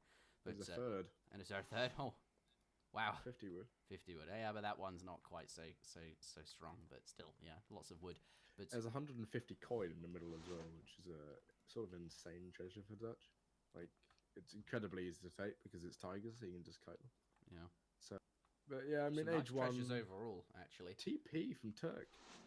Huh. See, this is why I question the market. Like, he could have got the earlier TP already, and that would have paid off probably with about 3/4 of the shipment at this point. And he would have aged up with a shipment, which most of the time Dutch are slightly behind in the shipment. Saying that. Oh, no, you build a bank, don't you? And then you get the big boosted XP, my mistake. But yeah, I think that TP going up later and the market going up earlier was sort of a mistake. Okay. It is worth pointing out that he does have a market, so when he gets up, he'll be able to buy wood, should he want to, and he might want to. That explorer is sort of going towards the other trading post. Maybe he's going to build them both and get some kind of stagecoach here. But actually completely skipping his first bank. He doesn't intend to build that in Age 1. And Raphael coming in here, he's going to be looking to see what's up. Lots of ills on coin. He's going to see, okay, there's the 7 sheep. You've got 400 wood, nothing unusual. I want to know what you're doing. Are you going to make an early stable? Because if you are, then I'm probably going to make one too. Or are you just going to make banks like normal? But I can't see any banks. Why are there no banks? So this envoy is really searching, and he's not... I would be quite confused here. There's no banks. In fact, you can see he's got a trading post on the score there, and is actually going for a second trading post and not getting banks at all. Yeah, and actually, the trading posts are more efficient than banks, I think, if you get the stagecoach down, because a bank is 700 resources, isn't it? And it's 2.75 gold a second, which is roughly 4 villages, 4 or 5 villages. A's in Actually, the we can chat. even look. Yeah, 4. He's just woken up. Yeah, I woke up from a dream where the score was 2-2 this series, bearing in mind Turk is Nilla Ninja's champion phrasing. Yeah. It was too laggy, so instead they switched to time to micro, which in and of itself makes absolutely no sense, because that also requires lag-free conditions to play properly. And Hazza was playing instead of Rafa. That's quite the dream. I've had dreams of like Age of Empires or like video games, and it's just such a strange kind of dream to have. Anyway, let's... Should we focus on the game? I just wanted to point that out because A's the captain of Turk, going to be rooting for him here. Score is 5-1, not looking too good. But can they get a final point on the board and make it 2-5? That is the question. What are we looking at? Because in base, Raphael playing very standard. He's got 4 banks. He's got his stable up, and he's going to have hussars coming out very, very shortly. But Turk playing, I would say, unstandard. 2 trading posts, very interesting, and only the 1 bank there. Yeah, at the same time, though, I think Raphael's going to go for 2 trading posts in his own base. And there's the bank line coming out. There's 4 Huss as well coming out from Raphael at this point. And 5 Huss coming out from Turk. So he can defend quite easily. He's going to spot with the envoy, obviously. And, I mean, I believe that trading post is going to go down for Raphael. Unless he's just standing there for no reason. Although 600 wood coming in sort of indicates to me that he's going to go for that trading post. Yeah, I would imagine he'll put that down. At the moment, yeah, these hussars off in the corner there, like going for the coin treasure that you were mentioning. I'm just wondering if these hussars are like just being put there for the time being whilst he focuses on eco stuff at home. You don't want to have your hussars moving around, potentially coming into contact with other enemy hussars. Still no trading posts, so never mind. Yeah, and then there's I mean, there's more Huss on the field now for Those steel traps are like actually identical. That's astonishingly even. Yeah, they are identical, aren't they? That's weird. Oh, here we go. 4 But he's Huss. gonna get caught. I mean, there's the Huss on this Explorer down here, so he's buying Oh, he's time gonna here. take the fight. He only thinks there's 3. He hasn't seen the others, and then he's like, "Oh god damn, I gotta get out of here." But 5 more coming in to save the day, and we're gonna have a Huss brawl in this early portion of the map. Military units here. 4 pikes for Raphael, but they're not here yet. Back to the fight. It's not a bad trade for Turk. I think Turk actually might win this, especially with Minutemen coming in. Pikes are so far away. Actually, no, I'm lying. Yeah, I'm lying. I mean, it's still not going to be a bad trade with Minutemen. And, I mean, Barrett's going up, and Turk getting his banks up now. He's going to be able to get bigger eco than Raphael. And Raphael's pressure is not really doing a huge amount. Yeah. That was a good trade, I'd say, for Lord Raphael. He comes out ahead and forces Minutemen. Although I wonder what these pikes will do now. I guess they'll have sort of no issues killing off their stable. And they're going to be very strong against these Hussars. I think is he hidden the pikes? No, they're definitely there. Oh, they're going to be able to kill that house. That's so juicy. Yeah, hopefully he goes for the house. Still need to take a second to go down. And Pikes these coming pikes in. are just going to get shot from range from the Minutemen. They are, but it's forcing Raphael, Turk, to run. And as a result, he's taking swings from these Hussars as he's trying to run. But those 1 HP Minutemen are getting so much value. It's very, very good for him. 8 pikes coming in at such an opportune moment. He's just going to push them off. He might even get another Huss down. Is he going to get another Huss? Yeah, he's going to get another house. And that house never went down. Where is that villager coming from? What? A villager was like mid-map and it walked back to a house. Maybe it ran off to get away from the units. Bit of a pike brawl here. Looks like Raphael sent pikes of his own. Oh, run away. Oh, more Huss coming in. What the hell is happening here? This is very even, but there's more Hussars for... no, it's actually a very even fight. Especially, and I mean, Lord Raphael's 2 more Hussars, but there's the TC firing into the fray here, which I think evens it up considerably. But... Yeah, but again, look at the eco difference. I mean, the recalculated eco population doesn't actually count the... oh, he's taking a fight, though, on that side with fewer Hussars. That's not ideal. I guess he's trying to save that house. If he hadn't have gone in, that house would be gone. 700 food, crate, trying to gobble it up. Switch over to units in queue here. And both continuing to spam Hussars. I think Lord Raphael's starting to come out, starting to take a lead here. He's got 11 Hussars out compared to 4. Yeah, but is he? Because, I mean, there's the 5th bank going down for Turk at the back here. It might get denied, which would be quite painful. I think it will get again, denied. he's so far ahead on eco, honestly. And then he's not going to be able to age, but he can just pump out Hussars here. And with the TC fire, I mean, he's going to get bad trades on the house, but does he really mind? He's still collecting more, especially with villagers punching here. I'm not convinced he is ahead. Ecoke is 2 trading posts, but... yeah, but he's ahead on eco and trading posts. He's basically ahead 12 vills now. I mean, he is bunged up a lot of the time, and there's even more Huss and pikes coming through. But he's not getting awful trades. He's losing some villagers, which obviously isn't good. But the TC fight, imagine if he had colonial militia at this point. It'd be incredible. But there's just units streaming across the map from Turk, constantly keeping these vills belled. The fact that he got the 5th bank down is quite astounding, actually. Yeah. 5 more cavalry, but there's so many things here. 3 Hussars. 3 Huss coming out. I mean, he's not getting a bad trade here. Especially with the vills coming out and soaking damage and punching themselves. I mean, I'd quite like him to get the market upgrades for villager damage and the villager HP, actually. Yeah, just... Every little helps at this point. That is true. Yeah, he's coming. And he's sort of cleaned up. Although there are more Hussars on the way. There are more Hussars coming. But if he's going to end up sending these piecemeal in, Raphael's behind on eco. And, yeah, I mean... These Huss here are quite low HP. If he can snipe down the pikes, he's in a good position. That house is still very low, though, and it looks like Raphael is going to... Oh, it looked like they were going that way. House still stands for now. But these villagers aren't gathering. I don't know. I feel like Raphael is just a step ahead at all times. The eco is actually gone back to being even now. I don't count those trading posts because the shipments are still coming in at basically the same time, so he hasn't actually pulled ahead yet. Stagecoach. Oh, it's stagecoach. Oh, pardon me, I didn't realize that. Okay, that explains why he's been able to keep up with production. Right. I see. Makes a lot more sense now. But he has a Turk still just seems to be behind all the time. There's always more units coming towards his base before he can get more, new units. It's like Raphael has always got more reinforcements than him. He's going to lose this extra husk here. That market's going to go down, but is the market really that important? I mean, if he's tasked... Oh, he gets his double barracks at the back here. If he can get a nice amount of pike out, he'd be in incredibly Look nice at that. 700 food coming out, but again, he's still ahead on eco. There's the bank coming up from Raphael in his base, so he's got 5 banks now. So they're both equal on the bank count. But yeah, that stagecoach line paying dividends at the back. So if Turk can survive, I've just broken the glass. That's good. You broke it? Oh dear. I kicked it off the table by accident.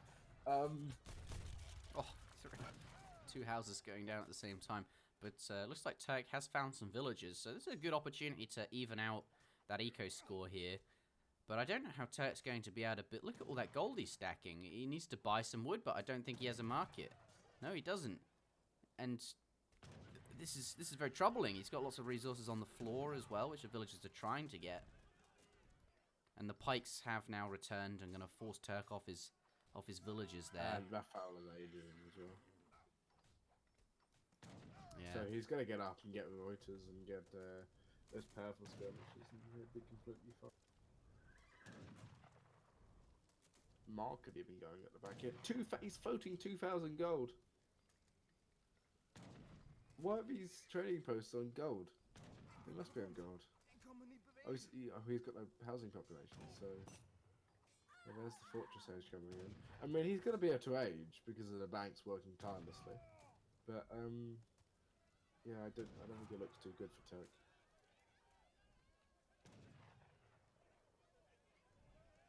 Yeah, Raphael now up an age.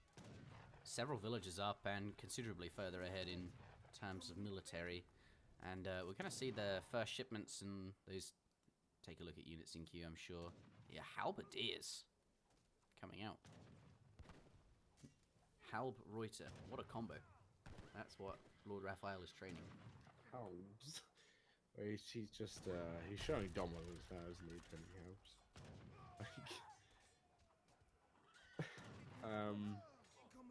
Yeah, Turk's as good as a dodo, isn't he? Even if he gets something like Reuters out, like the 9 Reuter card, which is also very nice. These Halbs and Reuters are... I'm excited to see Halbs do some damage, though. Turk does make it to quite Fortress. Cool units, to be honest. They're just never trained. Yeah, I'd like to see them have, like, a bit of extra oomph. Like, they're so rarely seen. They're getting buffed, actually. They're going to do 28 damage instead of 25 in beta. I don't know. I feel like they need more, like, specialization against cavalry or something, like an extra multiplier. It's still a nice buff. Maybe we don't want to make them suddenly way too good against a unit that they were never actually that good against before. So, like, an all-rounded buff, like just a normal extra couple of points to damage is much more sort of conservative and safer. But Halbs of his own coming out. Look at this, and they haven't noticed yet. And these Hussars going to get dunked, but he does notice now. Oh, there's another batch of Halbs coming out from the... Oh, 9 Reuters as well. I mean, the Reuters are going to pop on his Reuters. And, but at the same time, I mean, 1,000 wood coming out is the first shipment from Raphael in Fortress stage. He's going to secure his trading post on his own. So he's ahead on eco in both regards. I mean, these Halbs are just going to get picked off, which is why they're not the best units. And there's skirmishes in queue for Turk. Turk is like, well, all that's said and done, he is hanging in there. He's really hanging in there. He's got like he's not dead, right? I mean, it's not looking great, but oh, look at that big batch of skirms, and all of a sudden, Lord Raphael is going to have to turn tail. But they're still in stagger mode. Oh no, there was just that one. Slow they are. There was that one dude in like cover mode, stopping him from escaping. They're Final volley. Oh, no volley. I mean, he can snare with the Reuters, but Halb's only 4 speed, and normal units like pikes and stuff. Pikes are 5 speed, and now they're not 4 speed. Look at that. No, they're like probably like 6 now. They Mate, look that quite is how funny you when they make get halbs strong. You It's just just you make just them pull them run. around the map, make them sprint everywhere. That's what you need to do. You're just using them wrong. Look how many skirms he has. Now. Look at the skirm count, especially with infantry combat. They're basically forest pilots at this point, and he's just going to push forward Yeah. and then. That is such a great. smooch you. It feels so It's good an to send that insane card. card. I mean, Dutch skirms are just ridiculous because you have the team infantry hit points is a bit broken with the card team anyway. But infantry attack and infantry combat, they just have like ridiculous skill. Although I was saying that he's not getting an awful trade, so he does need to pull back though, which is Bit of a raid here on the side. Classic Yeah. Raphael. Yeah, that's not ideal. Cavalry combat coming in. cavalry combat, but he's only got like 10 Reuters. I would have liked infantry combat more so, because Dutch mirrors tend to turn into scum more, don't they? So he's lost so many villagers there. Yeah, he's not in a good way at the 15. moment. Yeah, Turk losing 15 villagers, and that again, that stagecoach isn't even an advantage because they both have it. Like, this is over, isn't it? I mean, unless Raphael deletes his armor, I don't think Turk can win. But Hussars. Hussar. And they've got cav combat on them, and there's nothing there to protect them. But I don't know if like 4 Huss is really enough to, or 5 Huss. Here comes some halbs as well. That's the Halbs.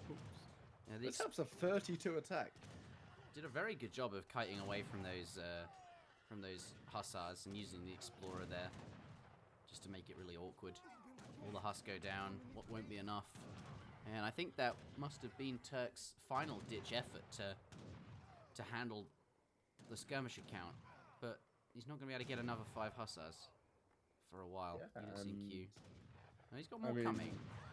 Yeah, he does, but again, Raphael's just going to make more and more skirmishes. Look, he's got such a massive skirmisher match now. I mean, maybe if he got hacker poles out, which would be quite funny, because hacker poles are affected by the Dutch cavalry combat card, and they're just insane versus skirms as a whole. But he's just going to end up popping out some of his Reuters, and he's just going to be done, isn't he? And here's the next batch. But Raphael's annoyed. there's he's so annoyed much he's- stuff here. It just doesn't. There's no way those hussars will be able to take on that many skirms. There you go, GG. And there is the GG. It looks like Raphael So- will take the first playoff. 6-1. I think that's probably our first 6-1 we've ever seen as well. Or a 6-1, first 6-1 in a long time. 6-1. So tell me, there are other playoffs? So there's 4 more. Oh, right, it's the top 4 playing off. That makes sense. No, it's the top 2 teams which are playing off. Oh, right, that makes even more sense. Sorry, I was thinking of like an 8-player round robin and then the top 4 playoff, but that's not what this is. It's there's So SKG, which is the team which Raphael is on, actually only got through with 1 point against CMC, so that was quite close as a whole. But the other games we have are Nushuba versus Sompukonku, which should be quite a good game. Snow versus Wicked Cossack, which I'm looking forward to, because Wicked Cossack he plays quite interesting. He likes to play in a sort of not controversial. I forgot the word now. Unorthodox way, and he actually has the best record over the last 3 games he's played of the EPL. So that should be quite good to watch. Optimus is a German, and For Justice. Do you know who For Justice is? I do.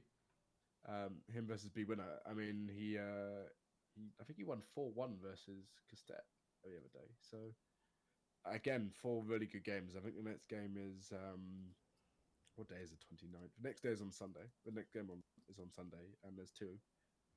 But tomorrow we have Danielic versus Germuna. What is this World stand for again? Wars of Liberty finals. Oh, this Been finally going on- happening. Holy shit. Wow, it's been a long... I think Escape started before that tournament and Yeah, it's started been and going finished on- before the tournament finished. God damn. It's been going on for so long, like a ridiculous amount of time.